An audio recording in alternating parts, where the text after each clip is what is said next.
আমরা আমাদের প্রথম অধ্যায়টা শুরু করতেছি, এটা হচ্ছে আকাইদ ও নৈতিক জীবন। আকাইদ মানে কি? বিশ্বাস। অর্থাৎ এই অধ্যায়ে বিভিন্ন বিষয়ের বিশ্বাস নিয়ে কথাবার্তা বলা হবে এবং সেটা আমাদের নৈতিক জীবনে কিভাবে কাজ করে সেটা হচ্ছে চলে আসবে। তো প্রথমে আসে হচ্ছে কোনটা? প্রথমে আসে হচ্ছে ইসলাম। ইসলাম হচ্ছে আমাদের শর্ট সিলেবাসে নাই, আমাদের প্রথমে আসছে হচ্ছে ইমান থেকে। তো ইমান বিষয়টা কি? ইমান আসছে হচ্ছে আমনুন নামক একটা মূল ধাতু থেকে। তা আমনুন বিষয়টা হচ্ছে কি, বা ইমানের অর্থ কি? ইমান মানে আমরা জানি যে আমরা ইমান আনছি, মানে আমাদের বিশ্বাস আছে। আচ্ছা, তার উপর বিশ্বাস করা মানে কি? তার উপর আস্থা রাখা, তাই না? কার উপর বিশ্বাস করা মানে তার উপর আস্থা রাখা। কিংবা আমরা বলতে পারি কি, আস্থা করতেছি, তার উপর আমি নির্ভর করতেছি, তার উপর আমি কি এখন কি করতেছি? স্বীকৃতি দিচ্ছি তাকে, যে হ্যাঁ আমি তাকে বিশ্বাস করি, স্বীকৃতি দিচ্ছি, এবং তাকে আমি মেনে নিলাম, যে হ্যাঁ আমি তাকে মেনে নিলাম। তো ওভারঅল প্রত্যেকটা বিষয়ে কিন্তু সমার্থক শব্দ। এটা হচ্ছে ইমানের, ইমানের কি? ইমানের অর্থ। এগুলাই তোমাদের এমসিকিউতে আসে যে নিচে কোনটি ইমানের অর্থ, ঠিক আছে? এটা হচ্ছে তোমাদের অপশনে দিয়ে রাখে। এবার দেখো ইমান বিষয়টা কি? ইসলামের মূল বিষয়গুলোর প্রতি হচ্ছে পূর্ণ বিশ্বাসকে বলা হয় ইমান। আচ্ছা, তাহলে এই মূল বিষয়গুলো কি? ইসলামের মূল 7টা বিষয় আছে, যেটা হচ্ছে ইমানে মুফাসসালে দেয়া আছে। তা আমরা হচ্ছে এইখানে দেয়া আছে, তোমরা পিডিএফ এ আরো ক্লিয়ারলি দেখতে পারবা, ঠিক আছে? তো এখানে একটু হয়তো তোমরা হালকা দেখতেছো, বাট তোমরা হচ্ছে পিডিএফ এ ক্লিয়ারলি দেখতে পারবে। আমি বলে দিচ্ছি এখানে। সো জিনিসটা কি, যে আমি ইমান আনলাম, প্রথমে দেখো আল্লাহর প্রতি চিন্তা করবা, সবকিছু আসমানের বেসিসে।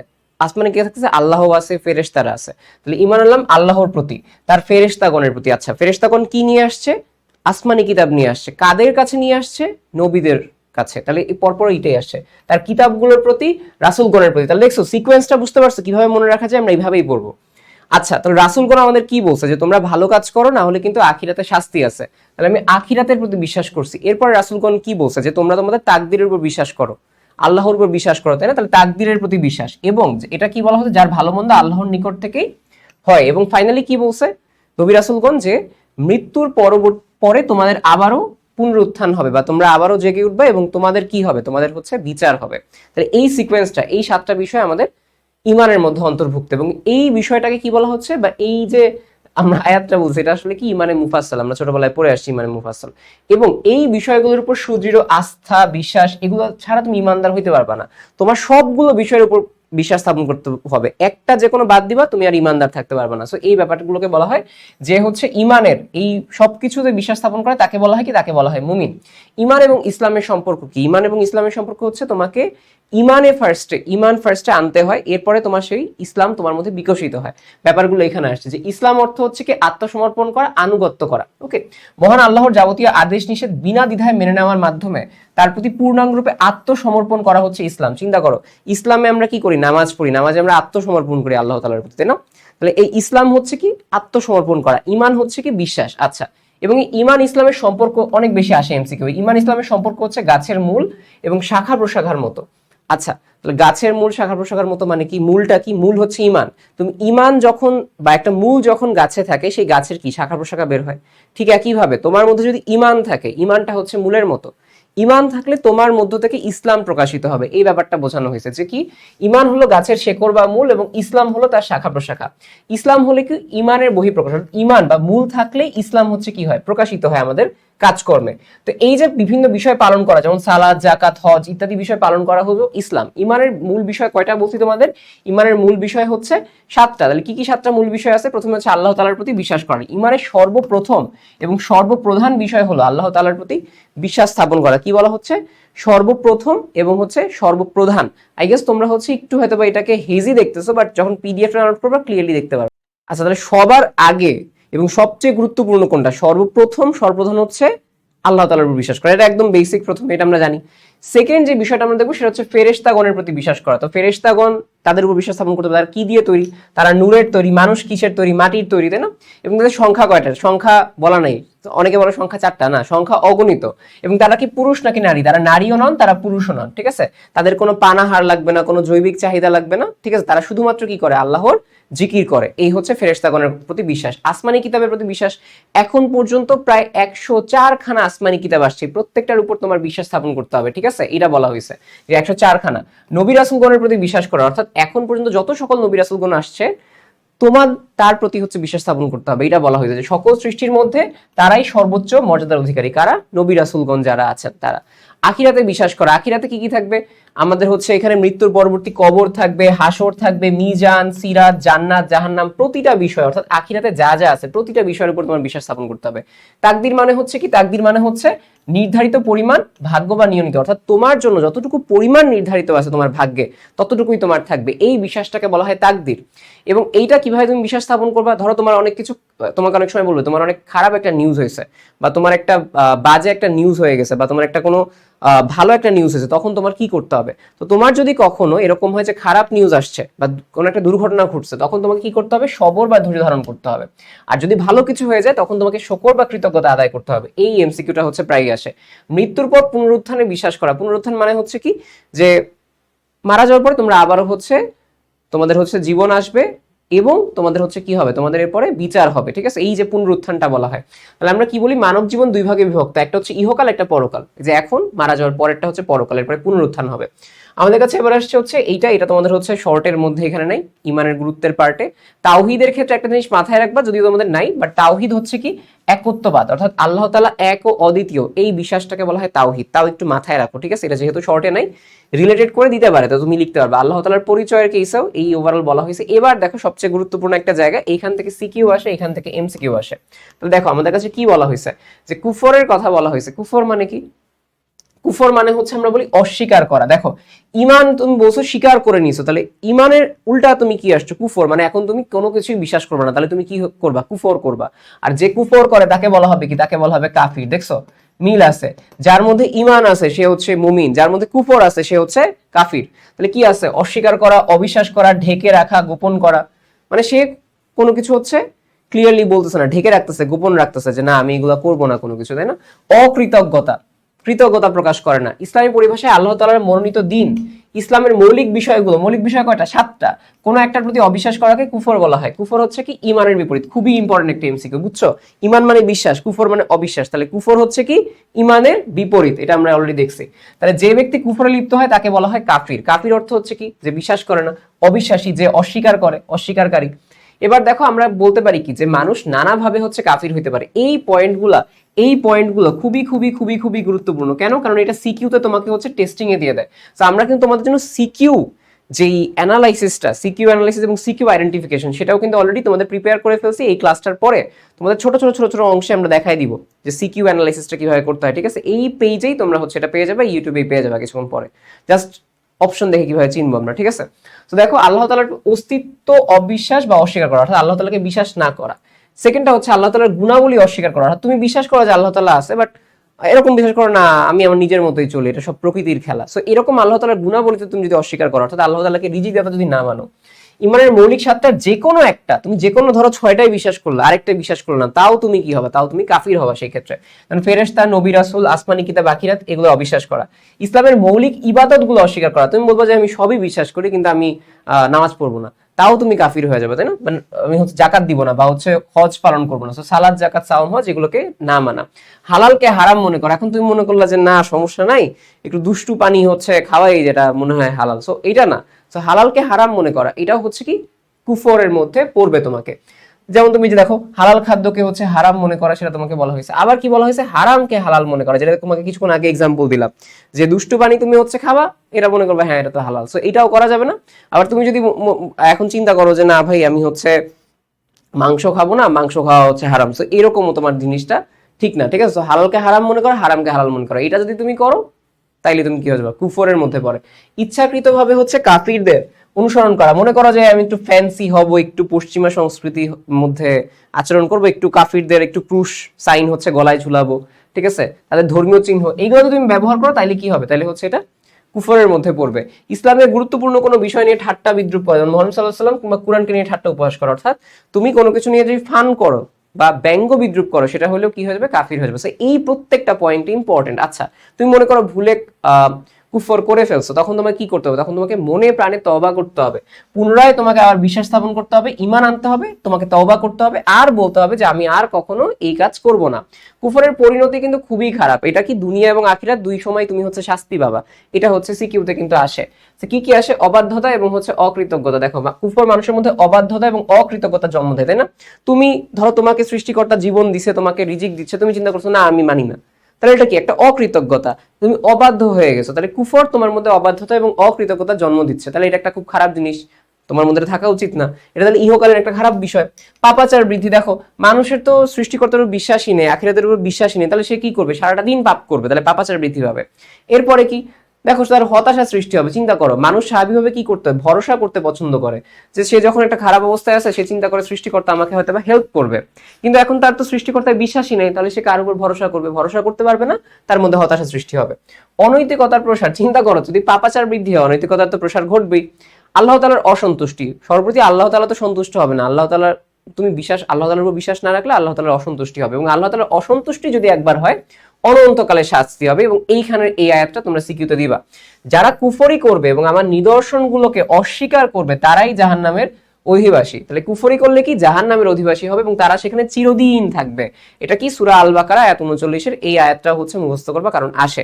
এবার দেখো শিরক মানে হচ্ছে কি, শিরক মানেই বুঝবা কি, শিরক মানেই শরীক।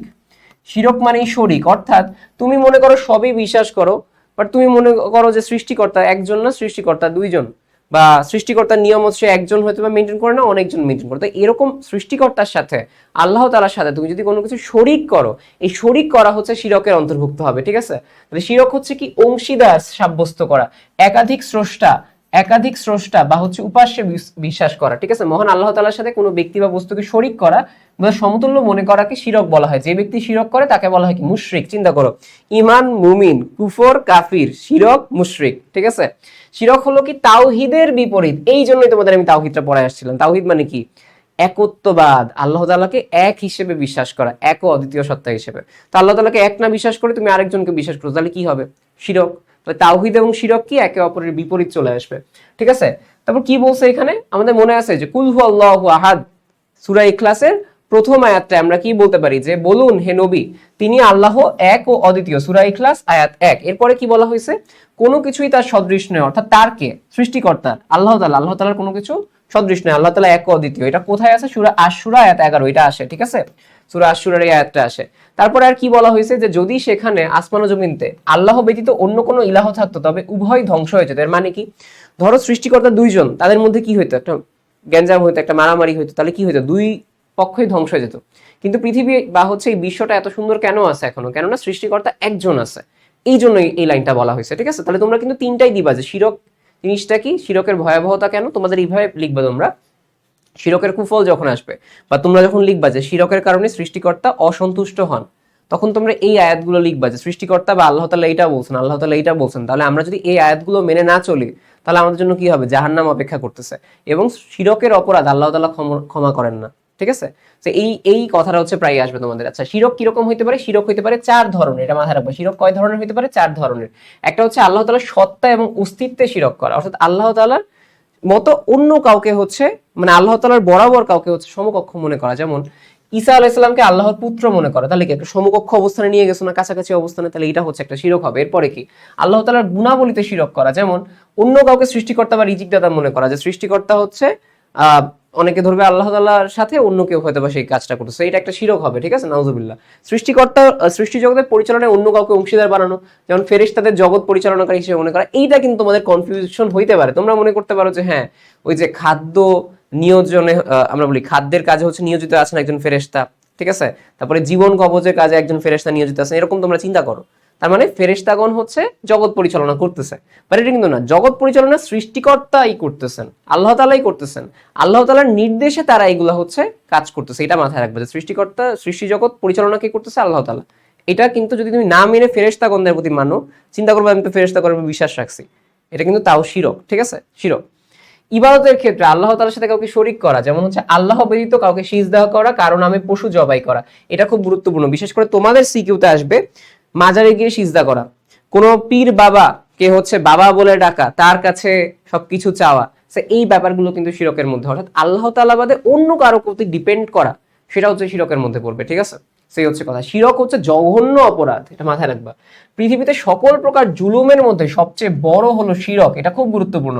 সব খারাপ কাজের মধ্যে সবচেয়ে বেশি খারাপ কাজ কোনটা, শিরক। এবং শিরকের অপরাধ হচ্ছে তুমি অন্য যাই করো, শিরকের অপরাধ সবচেয়ে ভয়াবহ অপরাধ, ঠিক আছে। আল্লাহ তাআলা বলেছেন নিশ্চয়ই শিরক চরম জুলুম, সূরা লুকমান আয়াত 13, এটা দিবা, অবশ্যই দিবা যখন তুমি শিরকের অপরাধ বর্ণনা করবা। তারপরে কি বলছে, নিশ্চয়ই আল্লাহ তাআলা শিরক করার অপরাধ ক্ষমা করে না, শিরক করার অপরাধ ক্ষমা হয় না। সূরা আন-নিসা এটা হচ্ছে দেয়া আছে।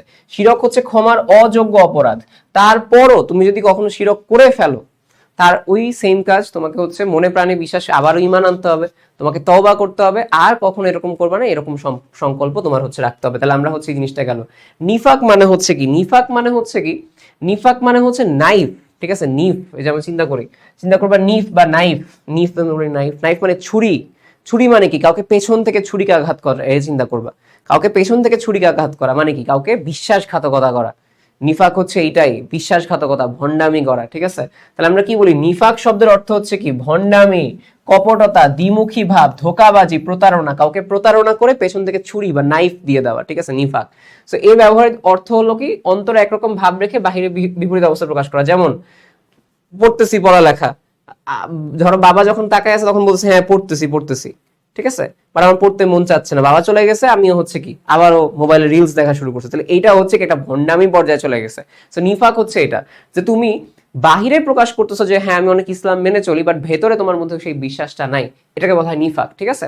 সো অর্থাৎ অন্তরে বিরোধিতা গোপন রেখে বাইরে আনুগত্য প্রকাশ করাকে বলা হয় নিফাক। ইসলামী শরীয়তের পরিভাষায় অন্তরে কুফর ও অবাধ্যতা গোপন করে মুখে ইসলামকে স্বীকার করার নাম হলো নিফাক। যেরূপ কাজ করে তাকে বলা হয় মুনাফিক। এবার দেখছো, শিরক মুশরিক, নিফাক মুনাফিক, মিল আছে না? মিল আছে। অন্তরের দিক থেকে কাফির এবং অবাধ্য থাকে তারা, বাহ্যিকভাবে ইসলাম ইমান সবই স্বীকার করে। মুনাফিকের চিহ্ন কয়টা? তিনটা, খুব ইম্পর্টেন্ট এমসিকিউ, তিনটা এমসিকিউ। কি কি বলা হচ্ছে? মুনাফিকরা মিথ্যা বলে, ওয়াদা ভঙ্গ করে, আর আমানতের খেয়ানত করে। কি কি করে? মিথ্যা বলে, ওয়াদা করে, তা ভঙ্গ করে, এবং আমানত রাখা হয় তা খেয়ানত করে। এটা কে বলছে? এটা হাদিসে আছে, সহিহ বুখারীর এই হাদিসটা আছে, ঠিক আছে? নিফাকের কুফল এবং প্রতিদান, আর আল্লাহ সাক্ষ্য দিচ্ছেন যে মুনাফিকরা নিঃসন্দেহে মিথ্যাবাদী। সূরা মুনাফিকুনের প্রথম আয়াতেই বলছে যে ভাই মুনাফিকরা মিথ্যাবাদী হবে। কেন? কারণ তো ভণ্ড, ভণ্ড বলতে মানুষ মিথ্যাবাদী হবে। তোমাকে প্রশ্ন করবে যে কে মিথ্যাবাদী? মুশরিক, তারপরে তোমার হচ্ছে কাফির, এরাও মিথ্যাবাদী হবে না, কিন্তু মুনাফিক কনফার্ম মিথ্যাবাদী হবে। কেন? কারণ মুনাফিক হচ্ছে ছুরিকে আঘাত করে, ভণ্ডামি করে, ওরাই তো মিথ্যাবাদী করবে, তাই না? তাহলে এইভাবে কিন্তু প্যাচ লাগানো যাবে না, আমরা এইভাবেই পড়তেছি। তারা কি করে? পরনিন্দা, পরচর্চা করে, গীবত করে, ঠিক আছে? ইসলাম ও মুসলমানদের জন্য কারা সবচেয়ে বড় শত্রু বলো? কারা শত্রু? কাফিররা না? কাফিররা তো বাইরে থেকে বলতেছে আমি বিশ্বাস করি না। যারা মুশরিক ও তো বাহির থেকে অবাধ্যতার কাজ করতেছে। তাহলে কারা শত্রু বেশি? যে হচ্ছে ঘরের শত্রু বিভীষণ, তাই না? সে হচ্ছে কি? মুনাফিক। মুনাফিকরা বাইরে দেখাচ্ছে হ্যাঁ আমি মেনে চলতেছি, বাট সে পেছনে ছুরিকে আঘাত করছে, তাহলে সে হচ্ছে সবচেয়ে বড় শত্রু। মুনাফিকদের স্থান জাহান্নামে সর্বনিম্ন স্তরে থাকবে। আমাকে বলো কাদের স্থান সর্বনিম্ন স্তরে থাকবে? মুনাফিকদের স্থান, কারণ মুনাফিকরা ভাই ভণ্ড, ওদের স্থানই তো সবচেয়ে সর্বনিম্ন স্তরে থাকবে, তাই না? তো এই ব্যাপারটা কিন্তু তোমাকে বুঝতে হবে যে নিশ্চয়ই মুনাফিকরা জাহান্নামের সর্বনিম্ন স্তরে থাকবে। এটা আবার তোমরা মুশরিক দিও না। মুশরিক জুলুম হচ্ছে সবচেয়ে, মানে আমরা বলি সবচেয়ে বড় জুলুম হচ্ছে কি? শিরক। কিন্তু যদি বলা হয় সর্বনিম্ন স্তরে কে থাকবে, তারা হচ্ছে মুনাফিকরা। আচ্ছা, রিসালাত, রিসালাত মানে হচ্ছে কি? রিসালাত মানে হচ্ছে আমরা বলি বার্তা বা চিঠি পৌঁছে দেওয়ার। চিন্তা করো, রিসালাত, রিসালাত থেকে কি আসে? রাসূল। তাহলে রাসূলরা হচ্ছে আমাদের কাছে আল্লাহ তাআলার বার্তা পৌঁছায় দিচ্ছে, তাই না? তাহলে রিসালাত মানে হচ্ছে কি? বার্তা, চিঠি পৌঁছানো, পয়গাম, সংবাদ বা কোনো ভালো কাজের দায়িত্ব বহন করা। ইসলামী পরিভাষায় মহান আল্লাহ তাআলার পবিত্র বাণী মানুষের নিকট পৌঁছে দেওয়ার দায়িত্বকে রিসালাত বলা হয়। আর যিনি এ দায়িত্ব পালন করেন তাকে বলা হয় রাসূল। রাসূল শব্দের বহু বচন হচ্ছে কি? রুসুল। তার মানে একজনকে বলা হয় রাসূল, অনেকজন থাকলে তাকে বলা হয় রুসুল। আচ্ছা, রিসালাতের বিশ্বাসের গুরুত্ব এটা তো ডেফিনেটলি থাকবে, মনে আছে? আল্লাহ তাআলা, তারপরে হচ্ছে ফেরেশতাগণ, আসমানি কিতাব, তারপরে রাসূলদের প্রতি। এবার দেখো এটা সুন্দরভাবে বিবৃত হয়েছে কোথায়? আমাদের কালিমা তাইয়্যিবাতে, যেমন লা ইলাহা ইল্লাল্লাহু মুহাম্মাদুর রাসূলুল্লাহ। লা ইলাহা ইল্লাল্লাহু মানে হচ্ছে কি? আল্লাহ ছাড়া কোনো ইলাহ নেই। তার মানে আল্লাহ তাআলার এখানে তাওহীদের ঘোষণা দেওয়া হয়েছে। কেন তাওহীদ পড়াইছিলাম মনে আছে? এই জন্য পড়াইছি। তো তাওহীদের ঘোষণা দেওয়া হয়েছে, এটা মানে আল্লাহ তাআলার একত্ববাদের। এরপরে কি বলছে? মুহাম্মাদুর রাসূলুল্লাহ মানে হচ্ছে কি? মুহাম্মদ সাল্লাল্লাহু আলাইহি ওয়াসাল্লাম আল্লাহ তাআলার রাসূল, তাই না? বান্দা ও রাসূল। তাহলে এই ব্যাপারটা হচ্ছে আমরা এখানে পাই। তাহলে এখানে দুইটা অংশ পাই, যে একটা হচ্ছে প্রথমে তাওহীদ, পরেরটা হচ্ছে রিসালাতের ঘোষণা। এটা কালেমা তাইয়্যিবায় দেয়া আছে। আর আমরা কি পড়ছিলাম? ইমানে মুফাসসাল পড়ছিলাম একটা 7টা, ওইটা মাথায় রেখো। আল্লাহ তাআলার প্রদত্ত জীবন বিধান ও দিক নির্দেশনা নিয়ে এসেছেন। হযরত মুহাম্মদ সাল্লাল্লাহু আলাইহি ওয়াসাল্লাম না আসলে নবী ও রাসূল সম্পর্কে আমরা কিছুই জানতে পারতাম না। কেন বলতো? কেননা রাসূল সাল্লাল্লাহু আলাইহি ওয়াসাল্লাম আসার পরে কোরআন আসছে, কোরআন থেকে আমরা অন্যান্য নবী রাসূলদের সম্পর্কে জানতে পারছি, তাই না? এই হচ্ছে কথা। নবী রাসূলগণের প্রেরণের উদ্দেশ্য কি বলো? মানুষকে ভালোর পথে ধাবিত করা, মানুষকে আল্লাহর পথে আনা, তাই না? এটাই হচ্ছে কথা। তা আল্লাহ তাআলার পরিচয় তুলে ধরেছেন তারা, রাসূলগণ মানুষের কাছে আল্লাহ তাআলার পরিচয় তুলে ধরেছেন, সত্য সুন্দর জীবনের দিকে আহ্বান জানাতেন, আল্লাহ তাআলার ইবাদত ও ধর্মীয় নানা বিধিবিধান শিক্ষা দিতেন, পরকাল সম্পর্কে ধারণা দিতেন, তাই না? পৃথিবীতে আল্লাহ তাআলার আদেশ নিষেধ বিধিবিধান বাস্তবায়নের জন্য হাতে কলমে শিক্ষা দিতেন, অর্থাৎ সবগুলো ভালো কাজ হচ্ছে এখানে আমাদের কাছে চলে আসছে। আল্লাহ তাআলা এখানে তুমি দেখো যে কি কি বলছে, আল্লাহ তাআলার প্রতি পূর্ণ আনুগত্যই ছিল তাদের প্রধান বৈশিষ্ট্য। কাদের পূর্ণ আনুগত্যকে? নবী রাসূলগণ। আচ্ছা, নবী রাসূলগণ ছিলেন অত্যন্ত জ্ঞানী, বুদ্ধিমান, সুবিবেচক এবং বিচক্ষণ। তারা ছিলেন কি? নিষ্পাপ। তারা ছিলেন নিষ্পাপ, ডেফিনেটলি তারা নিষ্পাপ ছিলেন, এই জন্যই তারা নবী রাসূলগণ হয়েছেন। নবী রাসূলগণ ছিলেন সর্বোত্তম চরিত্রের অধিকারী। এটা খুব গুরুত্বপূর্ণ যে সর্বোত্তম চরিত্রকার, তোমার আমার মুনাফিক কারো বলতে না, এটা হচ্ছে নবী রাসূলগণ সর্বোত্তম চরিত্রের অধিকারী ছিলেন। সকল সদ্গুণ তারা অনুশীলন করতেন। তারা অত্যন্ত সৎ, সত্যবাদী, ন্যায়পরায়ণ, দয়া, ক্ষমা, ধৈর্য, মানে যত সকল ভালো গুণ তুমি চিন্তা করতে পারো সেগুলো ছিল। কর্তব্যনিষ্ঠ, দায়িত্ব পালনে তারা সবসময় সচেষ্ট ছিলেন। তারপরে দেখো তারা কি? নবী রাসূলগণ দিন প্রচারে ছিলেন ত্যাগের মূর্ত প্রতীক, মানে তারা অনেক কষ্ট সহ্য করছেন, অনেকের অত্যাচার সহ্য করছেন, ঠিক আছে, অনেক বাধা বিপত্তি সহ্য করছেন। তারপরও তারা কি করছে? তারা হচ্ছে ইসলাম প্রচার করে গেছে, বা হচ্ছে আল্লাহ তাআলার বাণী প্রচার করে গেছে। এটা মাথায় রাখবা। তাহলে আমরা বলতে পারি যে দিন প্রচারের স্বার্থে প্রিয় নবী সাল্লাল্লাহু আলাইহি ওয়াসাল্লাম বাড়িঘর, আত্মীয় স্বজন, এমনকি নিজ দেশ মক্কা ত্যাগ করে মদিনায় হিজরত করেছিলেন, ঠিক আছে, মানে নিজ দেশ ছেড়ে মদিনায় হিজরত করেছিলেন। তাহলে এই যে ত্যাগ, এই ত্যাগটা হচ্ছে কি মহানবী সাল্লাল্লাহু আলাইহি ওয়াসাল্লাম করেছেন। এরপরে দেখো নবুয়তের ধারা, অনেক নবী রাসূলগণ আসছেন। প্রথম ছিলেন কে? প্রথম ছিলেন হচ্ছে হযরত আদম আলাইহিস সালাম, এবং উনি প্রথম মানুষ ছিলেন, তাই না? সর্বশেষ নবী ও রাসূলের মধ্যে কে আছেন? মুহাম্মদ সাল্লাল্লাহু আলাইহি ওয়াসাল্লাম। আচ্ছা, তাহলে এই যে ঘটনাটা আমরা এখানে আল্লাহ তাআলা বলেছেন কি যে প্রতিটা জাতির জন্যই আল্লাহ তাআলা নবী রাসূলগণ প্রেরণ করেছেন, প্রতিটা জাতির জন্য, কেউ কাউকে হচ্ছে বঞ্চিত করেন নাই। তো এই জন্য আল্লাহ তাআলা বলছেন কি যে আর প্রত্যেক সম্প্রদায়ের জন্যই পথ প্রদর্শক রয়েছে। এটা সূরা আর-রাদ আয়াত 7, এটা মাথায় রাখবে, এমসিকিউতে আসে, ঠিক আছে? তো আমাদের প্রিয় নবী হযরত মুহাম্মদ সাল্লাল্লাহু আলাইহি ওয়াসাল্লাম ছিলেন নবুয়তের ধারায় সর্বশেষ নবী, তারপরে আর কেউ আসবেন না। আল্লাহ তাআলা তার মাধ্যমে দ্বীনের পূর্ণতা প্রদান করেন, অর্থাৎ আমাদের জন্য দ্বীনকে সম্পূর্ণ করছেন রাসূল সাল্লাল্লাহু আলাইহি ওয়াসাল্লাম এর মাধ্যমে। তাহলে উনি হচ্ছে সর্বশেষ নবী, ওনার পরে আর কেউ আসবে না, উনি হলো খাতামুন নাবিয়্যিন, ঠিক আছে, সর্বশেষ নবী। তাহলে এই যে সূরা মাইদা আয়াত 3 একটা কথা বলা হয়েছে, ইসলামকে জীবন বিধান হিসেবে মনোনীত করলাম এবং দ্বীনকে পূর্ণ করলাম। সো এই আয়াতটা পড়বা, লেখা যায় এটা চাইলে, ঠিক আছে? এরপরে দেখো সর্বশেষ নবী হচ্ছে রাসূল সাল্লাল্লাহু আলাইহি ওয়াসাল্লাম, এবং ওনার পরে আর কেউ আসবে না। তো হযরত মুহাম্মদ সাল্লাল্লাহু আলাইহি ওয়াসাল্লামকে সর্বশেষ নবী হিসেবে বিশ্বাস করা প্রত্যেক মুসলমানের ঈমানি কর্তব্য, কারণ এটা কি বিশ্বাসের একটা কাজ। এবং ওনাকে কি বলা হয়েছে? খাতামুন নাবিয়্যিন, তথা সর্বশেষ নবী হিসেবে। খাতামুন মানে চিন্তা করবা, খাতামুন মানে সিল মোহর। সিল মোহর দিয়ে কি করা হয়? কোনো কিছু আটকায় দেওয়া হয়, বন্ধ করে দেওয়া হয়। তাহলে নবী রাসূলগণদের যে দায়িত্ব সেটা এখানেই শেষ হয়ে গেছে। আমরা বলি না খাতাম মানেও কি? শেষ করা, তাই না? খাতামুন নাবিয়্যিন, এই একটা কথা। তো খতমে নবুয়ত মানে হচ্ছে কি? নবুয়তের শেষ বা নবুয়তের সমাপ্তি। এবং খাতামুন মানে হচ্ছে কি? খাতামুন শব্দের অন্যতম অর্থ হচ্ছে সিল মোহর, তাই না? যে কোনো কিছু শেষ করে দেওয়া হয়েছে। নতুন কোনো ব্যক্তি নবী হতে পারবেন না, নবুয়তের ধারায় প্রবেশ করতে পারবেন, এটা হলো খতমে নবুয়তের মূল কথা। এবং মুহাম্মদ সাল্লাল্লাহু আলাইহি ওয়াসাল্লাম বলেছেন কি, আমি শেষ নবী, আমার পরে আর কোনো নবী নেই, আমার পরে আর কোনো নবী নেই, ঠিক আছে? খাতামুন নাবিয়্যিন হিসেবে বিশ্বাস করা আমাদের ঈমানের অন্যতম অঙ্গ। তোমাদের এখানে সিকিউটা কিভাবে আসবে যে একজন ব্যক্তি নিজেকে নবী হিসেবে দাবি করছে, এবং হচ্ছে এই বিশ্বাসটা কি? এটা যদি তুমি বিশ্বাস করো, তোমার কি? তোমার হচ্ছে কিন্তু আর ঈমান থাকবে না, ঈমান থাকবে না, ঠিক আছে? এবং এটা আমরা কিসের মধ্যে থেকে ব্যাখ্যা করতে পারি? এইখানে এই আয়াতগুলো লিখবো যে রাসূল সাল্লাল্লাহু আলাইহি ওয়াসাল্লাম বলছেন যে আমি শেষ নবী, আর পরে আর কোনো নবী আসবেন না, ঠিক আছে? তারপরে ওই যে সূরা মাইদার যে আয়াতটা, যে আজ থেকে আমি তোমাদের জন্য দ্বীনকে পূর্ণাঙ্গ করলাম এবং ইসলামকে মনোনীত করলাম পূর্ণাঙ্গ জীবন ব্যবস্থা হিসেবে, তাহলে এই আয়াতগুলো দিবা, তাহলে হচ্ছে এটা তোমাদের কাজ করবে, ঠিক আছে? সো নৈতিক মূল্যবোধে ডেফিনেটলি সবগুলো ভালো গুণ আসবে। আসমানি কিতাব তোমাদের জন্য নাই, তোমাদের হচ্ছে এই পার্টে। সো এখান থেকে একটা জিনিস হচ্ছে শর্ট হয়ে গেছে। আর এরপরে আসছে হচ্ছে আখিরাত, খুব গুরুত্বপূর্ণ। আখিরাত হচ্ছে কি? পরকাল, অর্থাৎ মৃত্যুর পরবর্তী জীবন। তাহলে মৃত্যুর পরে মানুষের যে নতুন জীবন শুরু হয় তার নাম হচ্ছে পরকাল বা আখিরাত। আখিরাত হচ্ছে কি? অনন্তকালের জীবন। ইহকাল কি? ইহকাল হচ্ছে 30 বছর 40 বছর, একটা নির্দিষ্ট স্থায়ী সময়। বাট আখিরাত হচ্ছে অনন্তকাল, মানে অনন্ত সময়। তাহলে মানুষের চিরস্থায়ী আবাস হচ্ছে কোনটা? আখিরাত। আখিরাতের বিশ্বাসের গুরুত্ব কি? অনেক অপরিসীম, তাই না? এবং কারা আখিরাতের বিশ্বাস করে? যারা হচ্ছে মুত্তাকিগণ, ঠিক আছে, আল্লাহ ভীরু, যারা আল্লাহর উপর বিশ্বাস রাখেন। মুত্তাকিগণ হচ্ছে আল্লাহ ভীরু, তারা আখিরাতের উপর ডেফিনেটলি হচ্ছে বিশ্বাস করেন, ঠিক আছে? আর কারা কারা? তাহলে আমরা কি বলবো? দেখো, তোমাকে বলবে আখিরাতে বিশ্বাসের গুরুত্ব কি। তোমরা এই লাইনটা লিখবা যে মুত্তাকিগণ আখিরাতে বিশ্বাস করে এবং আল্লাহ তাআলা মুত্তাকিগণকে ভালোবাসেন। এবং আল্লাহ তাআলা যদি কাউকে ভালোবাসেন তাহলে ডেফিনেটলি তার ইহকাল এবং পরকাল খুবই সুন্দর হবে। তাহলে এইভাবে একটা একটা লাইনে যাবা যে এইটা কেন, এটা কেন, ঠিক আছে? এইভাবে একটা লাইন লিখে ব্যাখ্যা লিখবা, ঠিক আছে? ঠিক আছে, যে ইহকালীন শান্তি, পরকালীন শান্তি, শাস্তি এড়ানো যায়, সব ঘুরায় পেঁচায় লিখতে পারো তোমরা চাইলে। ঠিক আছে, তারপর আমাদের যে সিকিউ আইডেন্টিফিকেশন যেখানে দেখাই দিব, তোমাদের সমস্যা নেই। তাহলে আখিরাতে বিশ্বাসকে মানুষকে পাপ থেকে বিরত রাখে, পূর্ণ কাজ করতে চায়। আমি মারা যাবো, আমাকে ভালো কাজ করতে হবে, খারাপ কাজ করা যাবে না। তাহলে কি অসৎ চরিত্র বর্জন করে সৎ চরিত্রবান হয়ে ওঠে। এগুলো কিন্তু প্রত্যেকটা পয়েন্ট, কি পয়েন্ট, যে আখিরাতে বিশ্বাস কেন গুরুত্বপূর্ণ, এই একটা কারণ, এই 2 নাম্বার কারণ, এই 3 নাম্বার কারণ, সেইভাবে পয়েন্ট লিখবা, নাম্বার বেড়ে যাবে। সেটা মানব জীবনকে কি করে, কলুষমুক্ত, পবিত্র এবং সুন্দর করে তোলে। আচ্ছা, আখিরাতের কয়েকটা স্তর নিয়ে কথা বলা হয়েছে। আখিরাত বা পর্যায়, যে পরকাল, তার কয়েকটা স্তর বা পর্যায় আছে, লেয়ার আছে। কি কি? ফার্স্টে কখন তোমার আখিরাত শুরু হবে? তোমার জীবন আছে, মারা গেছো, তাহলে এই যে মৃত্যু, তাহলে মৃত্যুই হচ্ছে কি পরকালীন জীবনের শুরুই হয় কার মাধ্যমে? মৃত্যুর মাধ্যমে। মৃত্যু হলো পরকালের প্রবেশদ্বার, দরজার মতো, তাই না? প্রবেশদ্বার মানে দরজা। তাহলে পরকালে তুমি ঢুকতেছোই কার মাধ্যমে? মৃত্যু হওয়ার মাধ্যমে।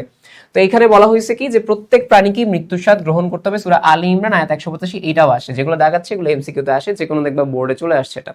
ঠিক আছে, তো এই হচ্ছে কথা। তাহলে মৃত্যুর পরে কি? মৃত্যুর পরে তোমার হচ্ছে জানাজা হওয়ার পর তোমার কবর দেওয়া হয়েছে, তাই না? তাহলে কবর হচ্ছে কি? কবর হচ্ছে, আমরা বলি যে মৃত্যুর পর থেকে পুনরুত্থান পর্যন্ত সময়কে কবরের জীবন বলা হয়। আচ্ছা, পুনরুত্থান মানে কি? কিয়ামতের সময় সবাইকে হচ্ছে আবারও মানে পুনরুজ্জীবিত করা হবে। তাহলে এইটা হচ্ছে মৃত্যুর পর থেকে ওই টাইম পর্যন্ত তুমি কোথায় থাকবা? কবরের জীবন থাকবে তোমার, সেখানে কবরে আযাব হবে।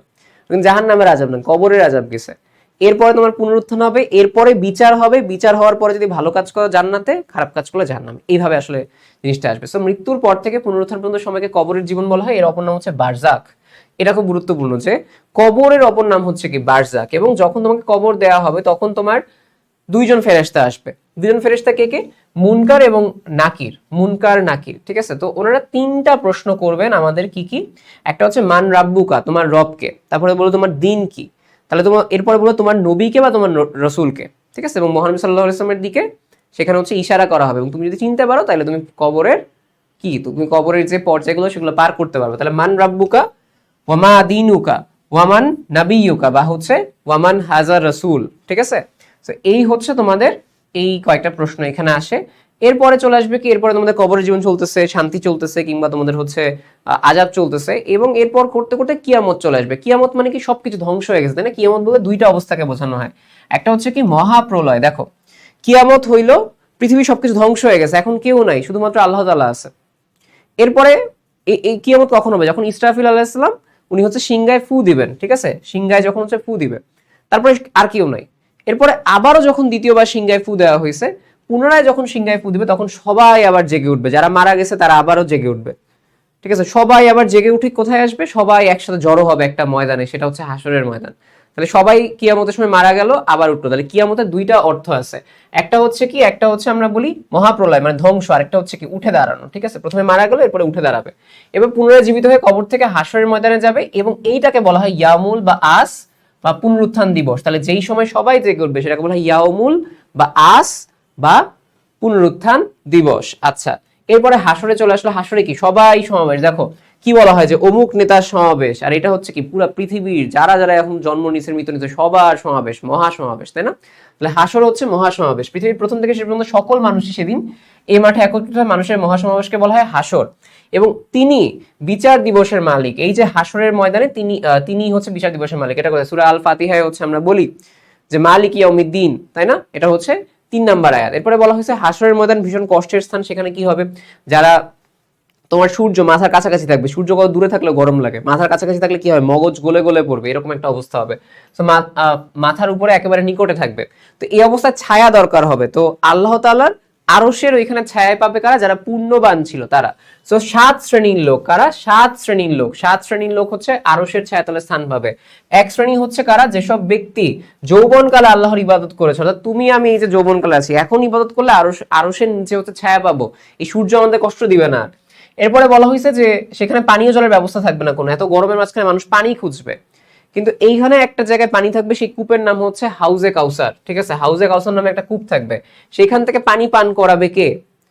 মহানবী সাল্লাল্লাহু আলাইহি সাল্লাম তার উম্মতদের হাউজে কাউসার থেকে পানি পান করাবেন এই হাসরের ময়দানে, এবং এই গরমের মাঝখানে বা এই উত্তপ্ত অবস্থার মাঝখানে। আচ্ছা, এরপরে কি হবে? একে একে সবাইকে ডাকা হবে যে তুমি আসো, তুমি আসো। তো কি হবে? বিচার হবে।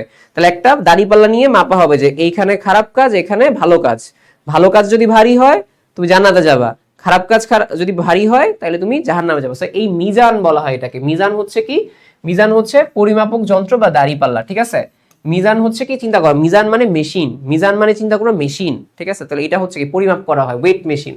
সো এটাই বলা হয়েছে যে এরপরে কি আসবে, সিরাত। এরপরে কি আসবে আমি তোমাকে বলি, তোমাদের এই হচ্ছে হাসরের ময়দান, ঠিক আছে? তো এরপরে হচ্ছে একটা ছোট্ট একদম চিকন একটা ব্রিজ থাকবে, চুলের মতো, ধরো চুলের সমান সাইজের একটা ব্রিজ দিয়ে পার করতে হবে। এরপরে এখানে থাকবে হচ্ছে জান্নাত, আর মাঝখানে এই যে জায়গাটা আছে এটা হচ্ছে জাহান্নাম। সো মানুষকে হচ্ছে বলবে তুমি সিরাত থেকে যাও, মানে কি একটা পুল, একটা রাস্তা, তো তুমি এর মধ্যে থেকে যাও। তুমি এখন এই ক্ষেত্রে মানুষের জন্য কি হবে, মানুষ যারা হচ্ছে পুণ্যবান থাকবে তারা পার হয়ে জান্নাত যেতে পারবে, যারা পারবে না তারা পড়ে যাবে জাহান্নামের মাঝখানে। কিন্তু এই রাস্তাটা চুলের চাইতে ছোট এবং তরবারির চাইতে ধারালো, মানে যাওয়ার সময় মানুষের অনেক কষ্ট হবে।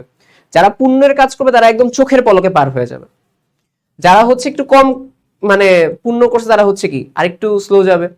যারা একদমই কম পুণ্য করছে বাট জান্নাত পাইছে বাট একদমই কম পুণ্য, তারা হচ্ছে হামাগুড়ি দিয়ে দিয়ে যাবে। সো এই ব্যাপারটা এখানে বলা হয়েছে যে ওভারঅল এই ব্যাপারটা এখানে বলা হয়েছে। সিরাতের কথা বলা হয়েছে, সিরাতের শাব্দিক অর্থ পথ, রাস্তা, পুল, সেতু। হাসরের ময়দান হতে জান্নাত পর্যন্ত জাহান্নামের উপর দিয়ে চলমান একটা উড়াল সেতু, এটা হচ্ছে তিরমিজিতে লেখা আছে। তাহলে জাহান্নামের উপরে সিরাত স্থাপিত হবে, তোমাদের পড়াই দিছি এটা আমি। তো কিভাবে কেউ কেউ পার হবে, কেউ বিদ্যুৎ গতিতে, কেউ ঝড়ের গতিতে, কেউ ঘোড়ার গতিতে, দৌড়ের গতিতে, হেঁটে হেঁটে, কেউ হামাগুড়ি দিয়ে সিরাত পার হবে। এরপরে হচ্ছে কি সিরাত হচ্ছে অন্ধকার পুল, তাই না? অন্ধকার, কিচ্ছু দেখবা না তুমি এখানে, ঠিক আছে? অনেক কঠিন একটা রাস্তা।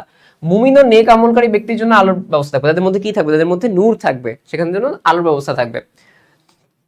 সিরাত কিরকম থাকবে, চুলের চাইতে সূক্ষ্ম এবং তরবারি অপেক্ষা ধারালো থাকবে। ওকে, এরপরে আসে সাফাত। সাফাত মানে হচ্ছে কি, সাফায়াত মানে হচ্ছে সুপারিশ করা, যে আমি অনেক কিছু খারাপ কাজ করছি, তো আল্লাহ তাআলার কাছে তো এই জিনিসটা বলতে হবে যে আচ্ছা সে কিছু ভালো কাজ করছে, তাকে আল্লাহ তাআলা আপনি ছেড়ে দেন। সো এই সাফাত বা এই সুপারিশটা কে করবে, তাই না? এই সুপারিশটা করবে হচ্ছে আমাদের নবী সাল্লাল্লাহু আলাইহি ওয়াসাল্লাম, তাই না? তো ওনাকেই শুধুমাত্র সুপারিশের এই ক্ষমতাটা দেওয়া হয়েছে, ঠিক আছে? ওনাকেই এই ব্যাপারটা দেওয়া হয়েছে। তো সুপারিশ করা বা অনুরোধ করা এটাকে বলা হয় শাফাত। তো ইসলামী শরীয়তের পরিভাষায় কল্যাণ ও ক্ষমার জন্য আল্লাহ তাআলার নিকট নবী রাসূল ও নেক বান্দাগণের সুপারিশ করাকে শাফাত বলা হয়েছে। এবং নবী রাসূলগণ পুণ্যবান বান্দাগণ এই সময় আল্লাহর দরবারে শাফায়াত করবেন। কিন্তু এইখানে তোমার ওভারঅল যে জিনিসটা বলা হয়েছে, শাফাতের সবচেয়ে বেশি ক্ষমতা, ঠিক আছে? সবাই শাফায়াত করবে, বাট সবারই কিছু না কিছু ভুল আছে, বাট রাসূল সাল্লাল্লাহু আলাইহি ওয়াসাল্লামের কোনো ভুল নাই। তো ওনাকে সবচেয়ে বেশি এই জন্য ক্ষমতা দেওয়া হয়েছে নবী সাল্লাল্লাহু আলাইহি ওয়াসাল্লামের উপরে। এই জন্য বলা হয়েছে আমাকে শাফাত দেওয়া হয়েছে বা শাফাত করার অধিকার দেওয়া হয়েছে। জান্নাত হচ্ছে কি উদ্যান, বাগান, সুশোভিত। কারণ ইসলামী পরিভাষায় পরকালীন জীবনে পুণ্যবানদের জন্য পুরস্কার স্বরূপ যে আরামদায়ক স্থান তৈরি করে রাখা হয়েছে তাকে বলা হয় জান্নাত। তাহলে বলা হচ্ছে বস্তুত জান্নাতের সুখ শান্তি নিয়ামত হচ্ছে অফুরন্ত থাকবে। মোট জান্নাত কয়টা, জান্নাত হচ্ছে 8টা। তোমাকে বলবে জাহান্নাম কয়টা, জাহান্নাম হচ্ছে 7টা। 8টা, ঠিক আছে? জান্নাত 8টা, জাহান্নাম 7টা। তো এর মধ্যে কি কি আছে, জান্নাতুল ফিরদৌস, দারুল মাকাম, দারুল কারার, দারুস সালাম, জান্নাতুল মাওয়া, জান্নাতুল আদন, জান্নাতুল নাইম এবং দারুল খুল। তাহলে প্রথমটা হচ্ছে কি জান্নাতুল ফিরদৌস। আচ্ছা, এরপরে জাহান্নামের কথা বলা হয়েছে। জাহান্নাম মানে কি শাস্তির স্থান। জাহান্নামকে নার বলা হয়, ঠিক আছে? আমরা দোয়ায় পড়ি নার, নার মানে হচ্ছে কি আগুন। আচ্ছা, জাহান্নামে কি থাকবে, বিষাক্ত সাপ থাকবে, বিচ্ছু থাকবে, উত্তপ্ত রক্ত ও পুজ হবে জাহান্নামীদের পানীয়। এখানে 7টা দোজক তৈরি করে রাখা হয়েছে। কি কি, জাহান্নাম, হাবিয়া, জাহিম, সাকার, সাইর, হুতামা এবং হচ্ছে লাজা। আমরা জাহান্নাম বলে চিনি এই প্রথমটা। সো এগুলো আরো লেয়ার থাকবে। সো ওভারঅল এই হচ্ছে আমাদের কাছে এই অধ্যায়ের প্রথম পার্টটা। আই হোপ তোমাদের মাথায় হচ্ছে খুব ভালোভাবে সেট হয়ে গেছে। এবার আমরা চলে যাব হচ্ছে আমাদের অধ্যায় 2। আসসালামু আলাইকুম। তাহলে তোমাদের ইসলাম শিক্ষার 2, 4, 5 নাম্বার চ্যাপ্টার পড়াবো। আমি তোমাদের সালেম মোহাম্মদ শাহনশাহ ভাইয়া, পড়াশোনা করছি ঢাকা মেডিকেল কলেজে। সময় নষ্ট করে না করে চলো শুরু করা যাক। তো দ্বিতীয় অধ্যায় হচ্ছে আমাদের শরীয়তের উৎস। তো এই যে শরীয়ত হচ্ছে কি, শরীয়ত হচ্ছে একটা মূলত আরবি শব্দ যার অর্থ পথ বা রাস্তা। হ্যাঁ, এর অর্থ হচ্ছে পথ বা রাস্তা। আর এটাকে জীবন পদ্ধতি, আইন কানুন, বিধিবিধান অর্থেও ব্যবহার করা যায়। তো এগুলো আমরা জানতে হবে কেন, কারণ এগুলো কিন্তু এমসিকিউতে বা 1 মার্কের প্রশ্নে আসতে পারে। বললাম পথ বা রাস্তা। এরপর যদি প্রশ্ন করে 1 মার্কে আসতে পারে যে শরীয়ত কাকে বলে, তখন সেক্ষেত্রে আমরা বলবো মহান আল্লাহ ও তার রাসূল সাল্লাল্লাহু আলাইহি সাল্লাম যেসব আদেশ নিষেধ ও পথ নির্দেশনা মানুষকে জীবন পরিচালনার জন্য প্রদান করেছেন তাকে আমরা বলতেছি শরীয়ত। তো এই যে সুন্দর মতো দেখো, আমরা সুন্দর মতো দাগিয়ে দিয়েছি, এখান থেকে এখানে দাগিয়ে দিয়েছি। এটুকু অংশ তোমরা লিখবা কি, যখন প্রশ্ন করবে শরীয়ত কাকে বলে, শরীয়ত কাকে বলে, এটা প্রশ্ন আসে, প্রচুর আসে এই পর্যন্ত। তাহলে সেই ক্ষেত্রে প্রশ্ন আনসারটা হবে এরকম। হ্যাঁ, এরপর হচ্ছে তোমাদের এখানে কিছু আয়াত দেওয়া আছে। এর মধ্যে এই আয়াতটা পার্টিকুলারলি তোমাদের একটু ইম্পর্টেন্ট।